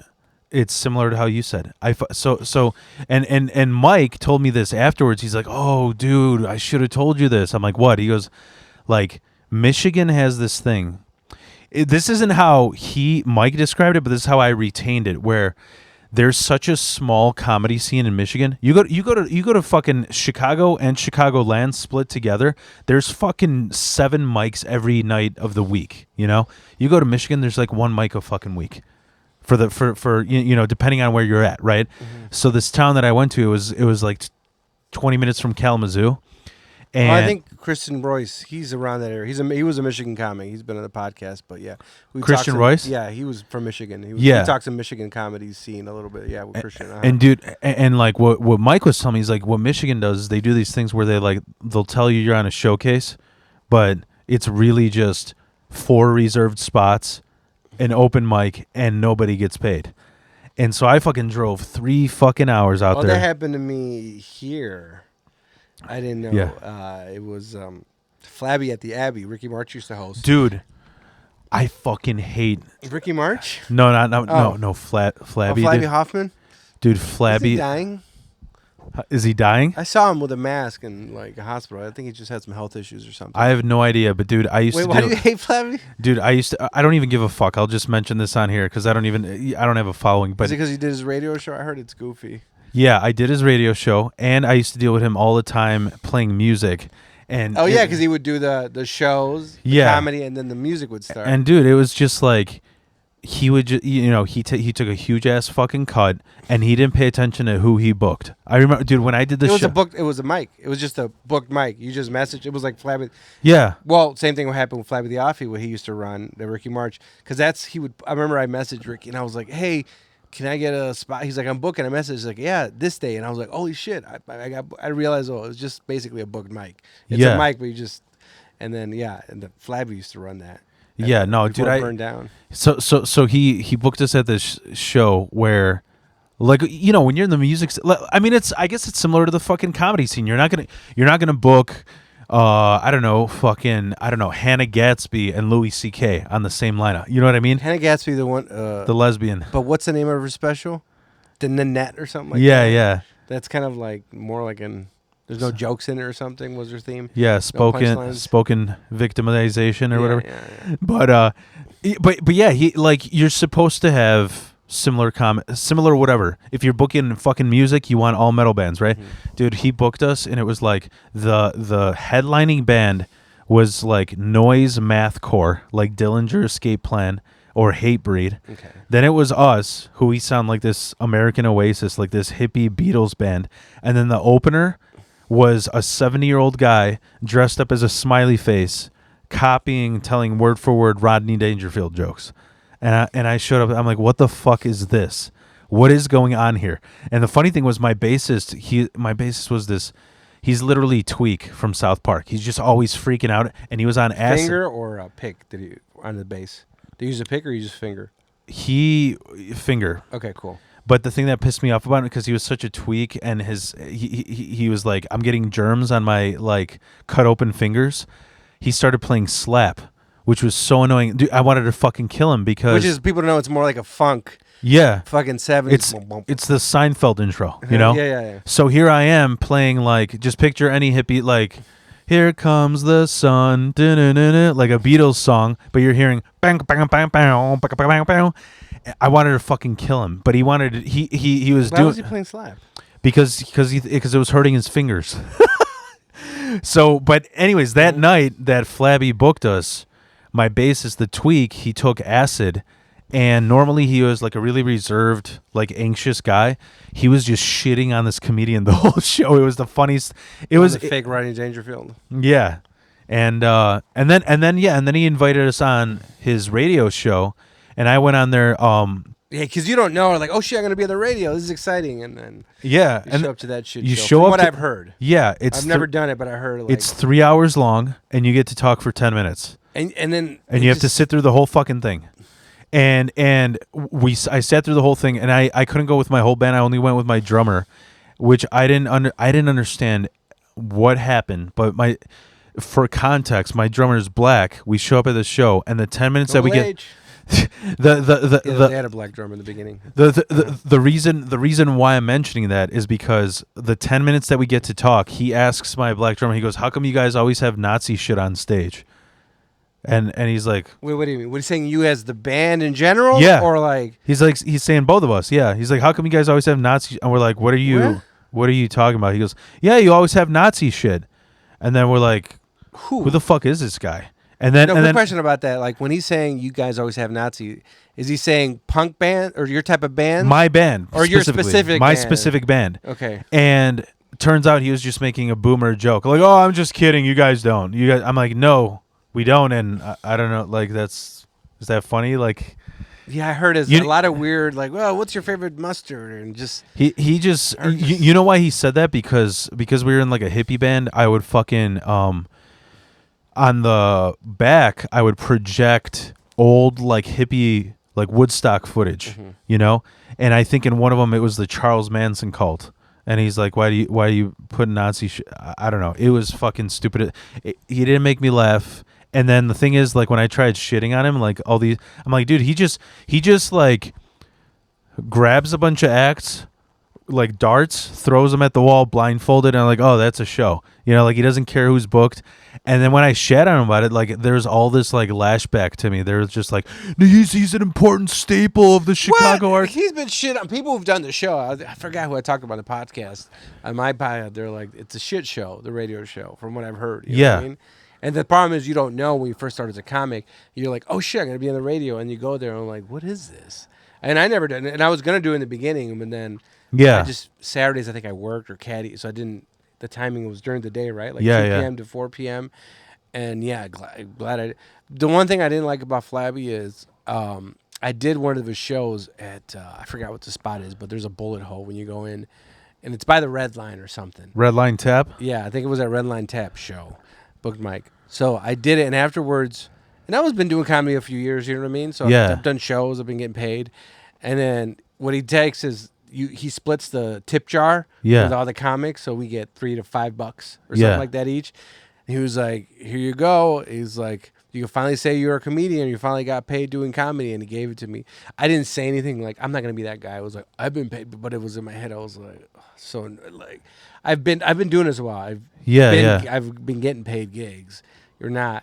Flab at the Abbey Red Line where I'm just working out stuff because it's like I know I know what it is. No, you know I've been in comedy. I know what this is. I know it's like in the beginning I didn't. When I was like, oh, I thought it was an actual show, but it's not.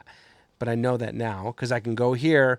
I don't have to wait in line because I'm already signed up and I get my spot. Yeah, and I go to my thing. I'm just saying like when if I was a booker, I would like listen to the band, like listen to 5 seconds of each band, be like, are these bands good to be put together? You know, and to me, you know what it is? It's because like I just. It's so funny because I'm like Taoist and I meditate. I talk about not judging people, but I just know there's this class of boomers who like they spent their whole lives getting fucking rich, even though they're talking about peace, love, and all that shit. And I knew the same guy. I knew this other guy who he's a boomer. And the moment he retired, he's like, oh, I got to give back to the community. So he like became this huge activist, even though like all these years he's been stepping on people. Now he wants to be that fucking Woodstock hippie. And that's the kind of vibe I got. Woodstock 99. Limp Bizkit. Yeah, man. That's the Woodstock. People got raped. Yeah. But that's the kind of vibe I got from where he's just like, oh, I want to be part of this art scene, but not like, you know, as long as people think I'm part of it, but I'm not going to put any work into. Quick thing before like we leave. I know it's your podcast. How do you feel about new metal? New metal? Yeah. I was controversial. Like I was in it. So during that time, I liked Limp Bizkit. You know what I mean? I loved all that. It's funny how it turned into the hate and things like that. Did it turn into hate? Yeah, because everybody hated Fred Durst, right? Oh, yeah, but you know what? Because it turned and it was like, all of a sudden it was like this worst part. It was like the worst music that ever existed. And I was like... No, but what's weird is like new like Zoomers, they fucking love Limp Bizkit for some reason. Zoomers? Yeah. What's a Zoomer? Like kids like my kid, he's 14, like 14-year-olds, they fucking love Limp Bizkit. Like I didn't know, like, yeah, my girlfriend, somebody's like friend, daughter, they're like, Slipknot, and I was like, really? Like, it was crazy to me. I was nuts, like obsessed about new metal growing up. You know, I met Slipknot, Korn, Orgy. You remember Orgy? Oh yeah, fucking. Is that how does it feel? Yeah, Orgy. Wasn't Orgy somebody related to somebody? No. Power Man 5000. He's a cousin of Rob Zombie or something, right? He's brothers with Rob Zombie. Yeah. But then the guy from Orgy is. He's brothers with somebody else. I forgot who. I forgot who the fuck it is. But anyways, I love, and I see still, right now you need a producer. Pull it up, James. Yeah. It'd be perfect. I still listen to like Deftones. Still releases great shit. And I I still was watching a video. They're saying Deftones is new metal, but they were the ones that aren't considered new. They separate them, the Deftones. Yeah. In my these critics, not critics. I don't know, people that comment on this stuff. But yeah, I mean, I still, you know, I liked. I used to love Rolling. I loved System of. Rolling. I used to love it. Oh, I fucking yeah. like Limp Bizkit. Fuck you. Yeah, I liked Limp Bizkit. You know what's funny is so I make, you know, punk rock patches on the side, and like when you screen print patches, I put on there, I'm like, yo, you know, because of the materials and all that shit, if you have a band, like you got whatever the Diaz is, right? If you want for me to make patches for you, it's got to be in order like 100 or above, because I have to make a whole new screen and all that shit, right? This guy messages me like the first month that I started doing it. He's like, I need you to make this custom patch, but I only need 2 of them. I'm like, well, I only make cost you extra. Yeah. Like what I do, 'cause at my work we do screen printing, so it's like you either order 9 flags or it's an extra $40 per screen, per color per screen of ours. Yeah. So just order the 9 flags. So this guy goes, I will pay the 100 amount for these 2. I'm like, fine, whatever the fuck you want. What do you want? And he tells me, I want one patch that says Limp Bizkit sucks cock, and then he wants another one that says Limp Bizkit still sucks cock. And then here's the funny part. I make the whole like draft, you know, and then I send it to him. I'm like, so does this look good? And I was like, I don't know, I was fucking just tired or something, and I accidentally just put Limp Bizkit sucks. He's like, I fucking specified sucks cock. All right, I want the cock in there. I'm like, all right, man. And said, yeah, and so I sent those out to him, but I didn't realize what it was you know, do you remember Black Label Society? Yeah, Zach Wild? Zach Wild, who Ozzy's guitar player. Yeah. Rest in peace, Randy Rhoads. Yeah, and he Chicago to Milwaukee. I think he died in a plane crash. Randy Rhoads. I think it was going to Chicago, and they were going to go to Milwaukee. I think, or somewhere in Wisconsin. Then he gone. I used to have a Randy Rhoads Flying V before this. Oh, the one that was on what's that show? The Pawn Star show, the Pawn House show. Yeah. Because if somebody brought in one of the guy who designed those, the polkas, before he went to Jackson. Yeah. He was on that. They had one of his guitars, and they brought him to come and because the guy used to make them because he made them for Randy Rhoads. Why'd you get rid of it? Which kind did you get? The one his style or the Jackson V's? The Jackson V's. Okay, yeah. And it wasn't polka dot. Yeah, because that was the other guy. He designed them, and then he got the Jackson thing. Yeah. Whatever. Quick question. You know about music, right? Yeah. I've been getting on my algorithm Metallica stuff. I like Metallica, but I've been seeing. You know how Kurt Hammond went to Gibson? He's Gibson sponsored now. Yeah. And it's really been bothering watching him play like Les Pauls and things. It's just I hate it. Like I can't stand it. Like I want you to play a super strat like the Mummies and whatever, or your Jacksons or ESPs, and it disgusts me watching him play. Yeah. It just doesn't seem right. Kirk Hammett playing a Les Paul. Yeah, that is. Or the SGs, like here and there, but it's like now it's just ugh. No, whatever. Jackson is fucking. That's Jackson, ESP. That's all metal. Ibanez, like, I don't know, man. Gibson. Thing is, though, like I listen to a lot of like fucking Norwegian satanic black metal, and a lot of them play Gibson. I mean, to be honest, man, like this is just me. Every fucking one of my musician friends would shit on me. I am the kind of person. This is just immigrant fucking mentality. Is I do what I can with what I have, and so that fucking Epiphone Strat. I hate Gibson, by the way. I play both. I used to fucking want a Gibson so bad. You know what? I used to want that not Randy Rhoads. We were just talking about Black Label Society. I wanted the Epiphone version of his he does the Bullseye. Like I wanted that guitar so bad, or I wanted just a white Les Paul. Is it the special or whatever? But the Epiphone one, like, and then like now that I got older, I watch stuff like these aren't. Gibsons are very overpriced, and they don't like really hold to. They're like they're not that good. Well, you know what it is, and I hate that because you said you like you don't know that much about music, right? Mm-hmm. Or like instruments. I don't know what I know. I mean, I play guitar. Well, so I know about guitars and. So like test me, quiz me, give me. So you know Gibson is the same thing as Epiphone, right? Yeah. And then like Epiphone used to be their own company, and then Gibson. But yeah. Well, the way I compare it like is I know about the Fender days. There was a Fender, and then the Fender AM, whatever shitty years. There's a Squire. Huh? There's Fender and there's Squire. Used to suck.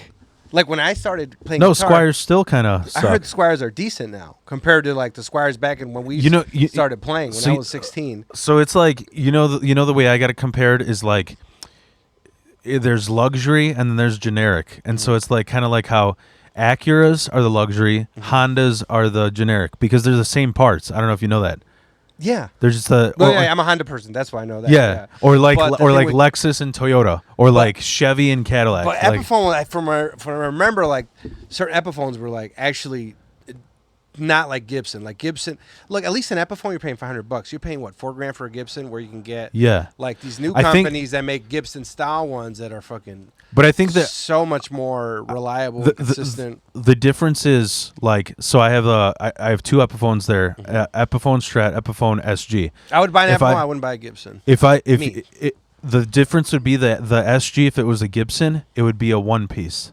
That's Yeah, the only instead of the glued set neck. Or yeah, whatever. and that's the only fucking reason. And to me, like that's why I'm saying my musician friends who are nerds, they'd fucking shit on me. Like I don't for you what to do they like? for you to notice the sound difference in a song, you're not even fucking enjoying the song. You know what I mean? That's why I never gave a fuck. Like I'm just like, okay, like I said, do what And then what most of the tone comes from the amp, anyways. You know what Yeah. I mean? Like, I mean, there's differences obviously with a fucking Les Paul and a Tele and a Strat. I want to get a Strat. I want you a could Strat. you could definitely hear the difference in an acoustic, but like electric, I don't think it's fucking. Well, electric, think I it's a feel like big- you can tell the difference on a Tele, for example, versus a Les Yeah, Paul. yeah. There's But that- already a Strat. You know, you got the neck pickup on But a that Strat. but that's all the single that's all the pickups though. Yeah. That's the thing. So like, I don't know, but I was gonna interview you real quick. Is that cool? Yeah, go ahead. Before we go, I was Yeah. gonna say, so you're Jhovany Diaz. The way you spell Jhovany it, Diaz. the- That's actually how you say it. the way you spell it, is that how you always like with the JH? That's how my name is spelled. Wait, what's your question? Is that no? I mean, is that how it says it on your birth certificate? Like, Oh, yeah. really? Yeah, it's not a stage name. I thought it was like My GIO. parents are Spics. They don't know how to fucking English, so they're in the hospital and they're trying to sound it out phonetically. Como se dice Jhovany, and that's how I get Jhovany. You Oh, ever wow. notice Yenny with a? There's all these. I had a list of. I was gonna do a bit about it when I did more comedy, but there's all these names. And my lady at work, she'll send me the names sometimes of these Hispanic names. Yenny. There's this chick named Derling that she's friends with my sister. She comes to show, but DERRILNG. There's an H, and I was like, that's a weird name. And I was like, what kind of name is that? That's just Mexican parents trying to sound out Darlene. Yenny with a Y. That's hilarious. Yenny. There's a bunch of Yennys with a Y. It's actually Yeah. Jenny. Mexican parents. Yenny. It's like I don't know if you ever seen the Walmart, like how they sound it out phonetically. If you look it up, there's Walmart. all these weird. Yeah, exactly. There's all these people with these weird Mexican names. Like, I can't think of I don't want to look it up, but there's a bunch, and that's Yeah. just what I'm a product of. Mexican parents not knowing how to sounding it out phonetically, like in Spanish, that's how you write things. It And still that's sounds. why I'm JH. They're like Yeah. Jhovany. You know what I mean? That's cool though, man. Yeah. You know what's a fun fact is Polacks they just call all gym shoes Adidas. Like Adidas. Did you know that? No, but like you know how Hispanics we call all Asians chinos. Even if you're Japanese, it's Oh Chinese. no, I didn't know that. Yeah, chino. Just say chino, which Yeah. is Chinese, but there's no Korean, Japonese. You say el chino, but it like you're Korean. Yeah, you yeah. say chino or something like that. Or like in the South, all pop is Coke. They just like Coke or whatever instead of like they don't distinguish because everything's Coke. There's Yeah, there's yeah, a few yeah. things like that. Yeah. So yeah. Like, where did you grow up in? Like you said, Northern Illinois. I grew up in Waukegan. So Waukegan. I was born in Los Angeles. I came here when I was 5 or 6. I lived in a place called Highland Park, which was right next to Highland Park, Jewish town. And then Highland Park's fucking a lot of it's money. a nice. I like it. I was driving there. 'Cause Billy I worked there on weekends. I caddy there. Yeah. Jewish Country Club, and it's like I like it. You know what I mean? It's where Billy Corgan lives in his stupid little fucking tea shop. So yeah, that's Larry Bloom and some other people had shows there. But Isn't remember the Highland Park shooter? Yeah. His uncle, the guy he lived with, used to make me sandwiches because they had a white hand pantry. Oh, The shit. uncle he lived with. Yeah. There's an interview with him on TV. He's kind of slow. He talks like this. He would because he'd go in there, white hand pantry. They owned Yeah. the franchise, and they were franchise whatever. And he'd be like, I'd get a sandwich. He'd always like not know what you ordered. He'd be like, You want cheese? You want cheese? You want cheese? And it's funny, that guy who the shooter lived with, that's a guy who used to Yeah. make us sandwiches. We go there, get our sandwiches, and go caddy down the street. Runs in the family, man. Yeah. Yeah, Nope. they were fucking slow. Yeah, but the fucking so you grew up around there, and like when did do you have family in L.A. then? Yeah, unfortunately. Why unfortunately? I hate LA. Are you feuding with them? No, I hate the city of Los Angeles and California in general. Oh, But I go to visit my family. I love. well, it you hate now. L.A. since like 15 years ago when it Yeah. just went to shit. yeah when it went to shit. Yeah, Well, Chicago will be in 10 years. But Yeah. anyways, in fucking San Francisco, all those shithole cities. But I used to love LA, so I want to move back. But it's just turned. But I go, I have my In-N-Out, visit my family, have some other ceviche places, and get the fuck out. yeah, yeah, You know what I mean? Like, it's just, I couldn't live there, definitely. yeah, yeah. It's such a shithole. I didn't realize that cities weren't supposed to be like, there's graffiti everywhere. There's barbed wire on the highway signs. Yeah. There's graffiti on trees. And I thought it was normal. And I come here, like, the highway, this is Chicago. I mean, for now, it's a clean, beautiful city. Yeah. And there's fucking shithole LA. There's barbed wire on the highway signs and graffiti on trees. Yeah. Yeah. Disgusting. Dude, I fucking because I Uber, like you only get 5 seconds to oh, here's a ride, bing, you better get it or somebody else gets it, and I always fucking end up Bronzeville, Inglewood, old rest block, in peace, Jokes and Notes. dude. You know about Jokes and Notes? No. It was the old black. It was a great club, but it's a club that took over after All Jokes Aside. That's where Bernie Mac and all those dudes are going. And then Mary Lindsay, she was the owner of it. She does stuff at this place called the Promontory. I think T. Murphy. Oh yeah, no, I know that place. But before that, it was Jokes and Notes in Bronzeville. Was Is a it the great same club. building? No, it was on MLK or whatever. Yeah, It's not there Promontory. anymore. I know about that shit because my band went on. You ever hear of Chicago Go? No. You know what that is? No. Fucking. I think. I don't know if they filmed it there or like the guy who runs Chicago Go also runs Promontory, but Chicago Go is like honestly like a Barney and Friends from Chicago, where they had like a lamb chops puppet, and they had this. It's only on like local TV, but they put it on YouTube where they would have a band come in, and you get interviewed by this lamb chops puppet, and then you play, and all these kids dance around you. So I was. Yeah, and but I think it was there, and then I saw fucking. I don't know if you remember Cool Keith from the '90s. He's an old ass rapper, or if you remember Sounds fucking Ultramagnetic MCs. It was on the Tony Hawk soundtrack, but he was in that. What a great soundtrack. Yeah, There's that one song. Okay, but it's. I looked it up like a few months ago. Real Big Fish. Possibly. So here I am. Yeah, exactly. Doing everything I can. Yeah, because I played that on the Dreamcast. Yeah. I borrowed it from a friend or whatever. So it was like, yeah, Tony Hawk, and I would just do because it was so easy. I was just 900, 900, 900. Yeah, it's not as easy in real life. No, it's not. Now, Tony. especially now with this body type, I should get 100,000 points just for like not rolling my ankle to get on the and board. people don't know 900 is like was the 4-minute mile. Like nobody did it. Was Tony the first one to do in competition? He was I the think first so. one. Yeah. Yeah, he was the first one to do the 900 competition, and Yep. it's like once it happens, then everybody can do it. Like, you watch UFC at all? Yeah. Like crane kicks. Like before, was it Anderson that did it first against Vitor, or it was I think it was, or against the guy who retired who sues the UFC, Randy Couture. One of those motherfuckers. He was the first one to do I think it was Anderson did the crane kick, and then the Lyoto Machida did it on. I think on Randy. You know what's fucking awesome? You know Gordon Ryan? Nah. Wait, that sounds familiar. He's the world's best jiu-jitsu grappler. Like okay. Maybe I've heard. He was on Rogan a bunch of times, and he's the best because nobody wants to face him because like he just keeps winning. And I had a guy on here who he's at my jiu-jitsu gym. Guy's a fucking bad. He rolled with him. It's fucking crazy, but it's fun, man. It's a cool history. But anyways, so you moved here when you were 6, and then like what do you think got you into comedy? I was always a comedy fan. Black Box. We had a Black Box, so we got cable. So I had Comedy Central. So I'd always watch stand-up. So I was always a fan of stand-up. I just watch it. And then I'd be like after college, high school, I always wanted to do it. Yeah. But I just never, I would email myself jokes Yeah. Hotmail. So I would always be for like 2-3 years, and then what really did it was I was in one of the few things that inspired me is I went to the Laugh Factory open mic just to watch, Yeah. and then I saw this happens to a lot of people now. I've heard I saw how bad people were, and I was like, I saw this one chick. She was just so bad, and I was like, okay, it becomes more attainable because before it was like Chris Yeah. Rock. I was like, I can't do that. Then I went to a show at Cena Today in South Texas. Mario Zalazar was hosting. He was on my podcast a few months ago when he was in town, and then there was this one guy. He just sucked, and it was kind of getting to me. I was like, he's doing it. Like he's so bad. So Thank God for those people that give you that fucking confidence. yeah, dude, that's happened to a bunch of people. So then I was like, I was still kind of bullshitting. Like I went to I went to Shuba's, and I think it was Chris Condren was hosting it, and I don't know if Bobby Buds was hosting it yet.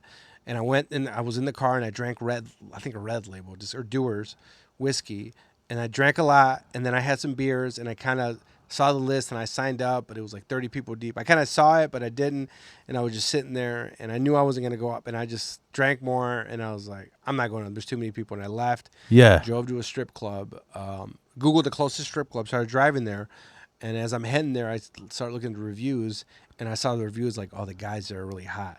And then I was like, I'm going to a gay strip club. I was like, fuck, I got pissed. So I just went to VIP's, a strip club I knew, and I went there, got in with a coupon, started lying to the stripper saying I was a comedian, and then trying to get her number. And she's like, oh, I can't give you my number. I was so stupid. Then I went to McDonald's, got a fish fillet, Big Mac, and then went home.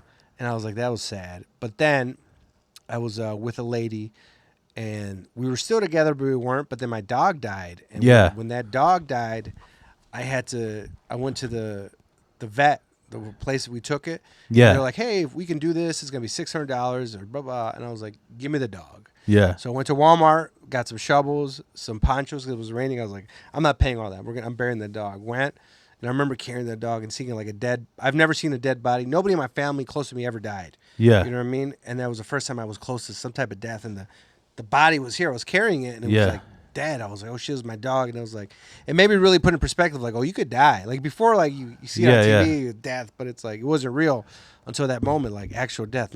Nobody's close to me ever died at that moment. And I was like, fuck it, I got to do this. So then that next week, I went to the Three Dead Moose, Rena Calm. Yeah. And David Drake used to host that. Rena's fucking great, dude. So I don't know if Rena was there that night. I don't know how she isn't like had on Netflix or something. She's like the hardest working person I ever seen. She's traveling a lot, but I haven't seen her. Like sometimes you gotta put those reels in. I haven't seen her in her clips ever, but does she put up clips? She puts up clips all the time. Yeah, I've never seen him pop up on my thing. Yeah. No, she puts them. She puts them up like every day, and it's a balance. I think you can't. It's good to be traveling and doing the road like that, but sometimes it's like, all right, maybe I should pull back from it. There's so many different ways to come at it. Like sometimes you gotta, all right, do this, do that. I'm getting seen in these local shows, but if I'm not, it's fucking comedy. It's tough. The business, business part. You know what I forgot to tell you, just real quick, when you asked me, was your blind friend racist? You know, it was one of the most hilarious fucking stories that he ever told me. And this is the kind of shit, because here's what's funny is like the reason why we had a falling out, like I'm not going to get into it, but basically the guy's like, when we had our falling out, I think I was like 32 and he was like 28. He ate like shit, and he was the most stable. You can't see his food. Yeah, and he was the most healthy. And he was the most stable like drug user ever. He was the kind of guy who like, if it's free, I'm doing it. So if you had heroin in the room, I'm doing it. That type of guy. So what happened is, before we went on this vacation, he had a stroke at fucking 28. And because of eating McDonald's every day, when we went to Amsterdam, all he wanted to eat was McDonald's. But the one of the funniest things that made me laugh my ass off and got him mad, because he was like getting more and more. What I'm saying is, after he had his stroke, he just became super sensitive, and super like he got entwined in all this CNN versus Fox political shit. But I remember what made me laugh my ass off was, I asked him like, so are you going out with anybody? Like, because we'd catch up, you know, when you get older, you catch up once a month or something. He said, yeah, I got this girlfriend I met on Tinder. And I'm like, first I joked. I'm like, how did you know which way to swipe? And then he's like, blind. Yeah. But then I'm just like, well, you didn't even know if she's ugly or not. So either way, he went out with her. I went to go pick him up, and I see him walking out of like this was like at 11:30 at night. I'm pulled over on this like side street in Chicago, somewhere in like Pilsen, and there's this store where they got like we were talking about all those bars on the windows so they don't want people to break in, and he's just coming out of this store that's closed. I'm like, did you fucking just rob somebody? What the fuck are you blind? What are you doing? He told me, and I'm like, dude, this is a comedy movie scene. His girl that he was going out with said she wants to have a threesome. She was hideous, by the way. I'm just saying, she was fucking hideous. No way for him to know. She said she wants to have a threesome with her friend who works at a pet store. Mm-hmm. So they just like fucked, having a threesome with this blind guy in the middle of this pet store when it's closed. And I'm just like, how did this motherfucker not get overstimulated? You know what I mean? He's trying to feel his way around these two ugly bitches while parrots are screaming out loud and cats. A fucking poodle. Yeah, it was. Oh my god, it was ridiculous. But that's just, I forgot about that story. But anyways, so like to end off, I always ask, like, what do you think is like? Do you think when you started liking comedy, watching Comedy Central on Black Box, what do you think was your What do you think was your top three like then compared to like now? Because of the Black Box, Chris Rock, George Carlin, they were my top, and Dave Attell. So Comedy Central, I like what I saw. Yeah, I had HBO, so HBO was like Chris Rock, George Carlin, and then Dave Attell, Comedy Central. Today, Dave Attell, Chappelle, Louis C.K., Patrice. Yeah. Right. As far as stand-ups, oh man, I think what I like to listen to. I was really into Todd Barry for a little. I like Todd Barry a lot. I never even heard of the Todd Barry. I don't think. You never heard of Todd Barry? I never heard of Todd Barry. How the fuck you? Oh my god! I love Todd. Good joke writer. Like I remember, like I don't really like watching a lot. I don't watch a lot of stand-up. I'll listen to it. Like, yeah. Especially because I drive a lot, but I'll listen. But watching, I like to watch live. And then, the people I always wanted to see live I wanted to see Louis live. I wanted to see Patrice. Fortunately, I couldn't do that. Yeah. I want to see Bill Burr live. I saw him a few times. And then I got most of it, and Attell I would watch. I love Attell. I watch. Yeah. Skanks. I listen Skanks for the Memories. I listen to all the time. Yeah. And then whenever he's in town, I try to see him. You know what I mean? I've seen maybe Attell like 4 times. Like, cause he'll come into the Improv. He was just in Milwaukee, but I just missed him. But you know what else I fucking love that I just remembered now? Like, he's got great specials on Spotify. Artie Lang, man, he makes Artie's great, dude. Artie's great. So fucking funny. Like, if you get his shit together on the heroin, but that's part of the reason it makes him funny, and because he's a broken motherfucker. But like, I used to listen when his podcast came out. I used to listen to it. I loved it. Like him on Skanks, that episode that's so funny. He tells a story where he's like going to buy drugs in Detroit, like great stuff. But then like fucking Artie, yeah, I'd love to hear an Artie. You know what's funny? Like my friend doesn't like Artie because she can't listen to him because he interrupts. Like if you listen, I don't know if you listen to us, I don't know if you do, but there's some podcasts or something where there's people like Artie, they're like Bert Kreischer's kind of an interrupter, yeah, or things like that. So it's funny because I never even noticed it until it was pointed out to me because I don't listen to that, and I was like, oh shit, he kind of does, but it never. You don't hear it because you're used to certain like things we listen to. Like that's the type of podcast we'll listen to alike, and then there's the long form ones where there's no. But no, yeah, Artie's hilarious. Oh, you know what? Shout out to there's some stuff not underground, but who's a crackhead with a puppet? Artie has a funny story about him. He was a crackhead puppet. He had the dirty puppet. So he was one of those East Coast. I don't know. Otto and George. You know Otto and George? No. Look up Artie Lang, Otto and George story, and Otto and George. Yeah, he had a racist, angry puppet. Yeah, and like I remember when there was some times where the puppet somebody tried to stab the puppet, but some of the guys like you realize never got big because they were fucking crackheads or cokeheads. Yeah. And Pablo Francisco. I was like, how come these guys aren't bigger than they are? And you find out, I was talking to my so I have a co-host. He's this he's my best friend. He's this Cuban guy, but he never he's busy all the fucking time. He was supposed to be here today, but I was talking to him about Pablo Francisco because I never realized, like, when you get into the art of comedy, like I never understood. Like I always kind of found I liked Pablo Francisco for like a week, and then I was like, it's kind of annoying, and I didn't realize that. You're such a coke problem. Well, no, I thought it was like a Hispanic thing almost. Like he does like like the whole like acting out and being real loud. It reminded me of Loud ass Latinos. no, that fucking show that was on Telemundo with there's like the guy with the beanie. You know what I'm talking about? But a bunch of the like Hispanic, like Mexican stuff comedy, and it's so backwards. It's so like what not is it? It's like if they translate it to English, it just wouldn't like transfer it's right. so ridiculous. Right? Like it's backwards and ridiculous, and it's like it's very is it slapstick?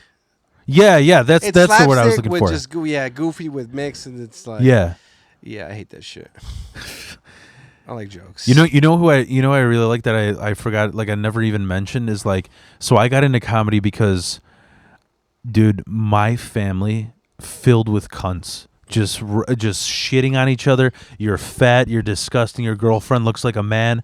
Just shitting on each other. So me, like being like a anxious, vulnerable kid, number one person I fell in love with first was Jeff Ross because of being the roastmaster general. But do you know who Robert Schmeagol is? Oh, hold on, quick one. Rest in peace, Robert Schimmel. Really funny, but he died. He had okay. Cancer. He got cancer, survived it, and then cancer again, and then died in a car accident. But he was really funny, dude. Great. Okay. Robert Schimmel. Anyways, but continue. Robert Schmeagol? Yeah. No. He's the guy who does Triumph the. Oh, I used to love Triumph on Conan. Yeah. I used to that's love Conan. him. He shouldn't have left his spot. That's fucking. But did you see Triumph came back like in 2016? Did you see that shit? I remember, but at that point it wasn't. Some things are like not the same, and he was going to the RNC and the DNC and fucking with people there. It was fucking hilarious. Yeah, I used to love Triumph. Yeah. And then there's this other guy. I don't know what his name is, but he used to be on Howard Stern. It was the guy who's Yucko the Clown. No.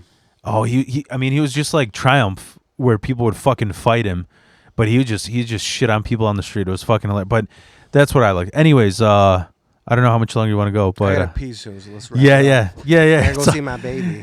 Can I ask one last thing? Do you have any favorites like locally, or do you not? Calvin Evans. I just saw him Saturday. I think he's a great writer. Yeah. Like I told him, it's funny because there's this joke I wanted to see. This dad joke he has. He didn't do it because now he's doing the piano.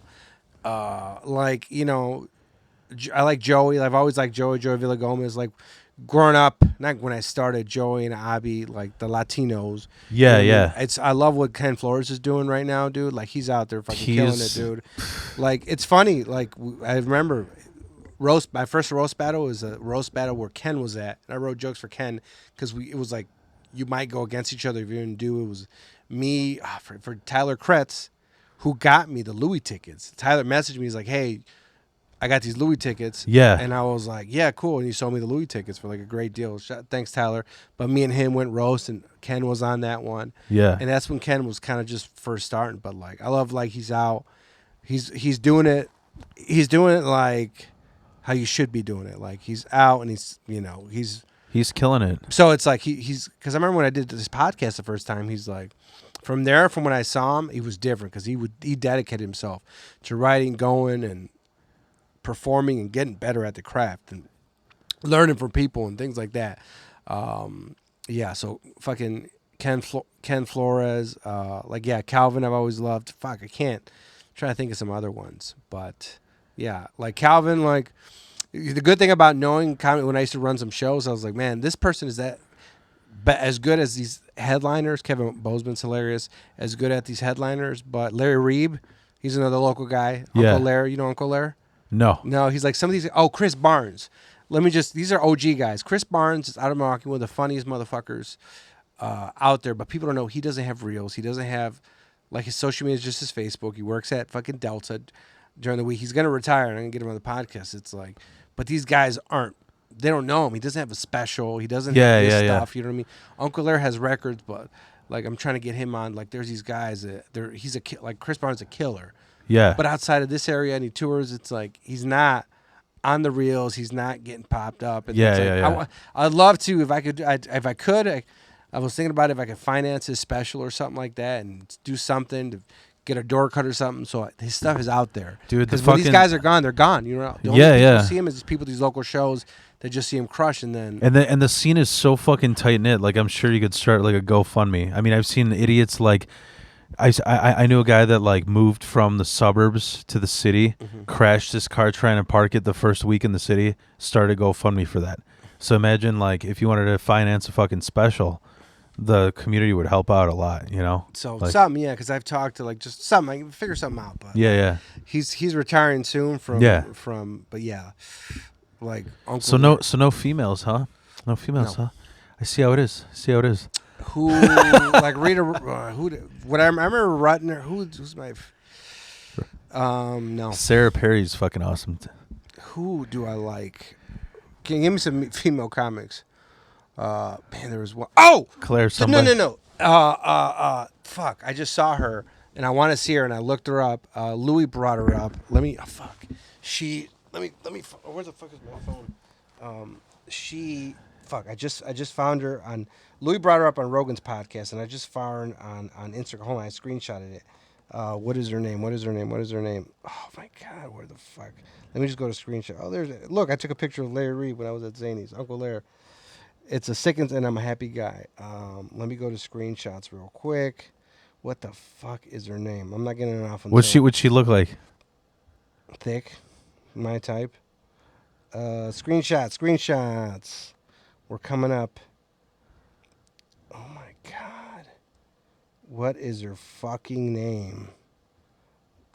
Do you know Fill Steph? the void a little bit. Do you know for Steph? You know Steph Tolov? Who that? She's like my favorite fucking. I mean, I was talking about local comedians, but as far as like I just wanna make sure international, her name. international fucking Steph Tolov is like the funniest female comedian I ever fucking seen. I just seen her recently. She's, oh man, I don't even remember where I saw her, but she's absolutely hilarious. And the crazy thing is, Calvin Evans, I didn't even know he was a local guy. I just saw one of his reels, and I was like, oh, this guy's fucking hilarious. And I'm like, oh shit, he's from Chicago.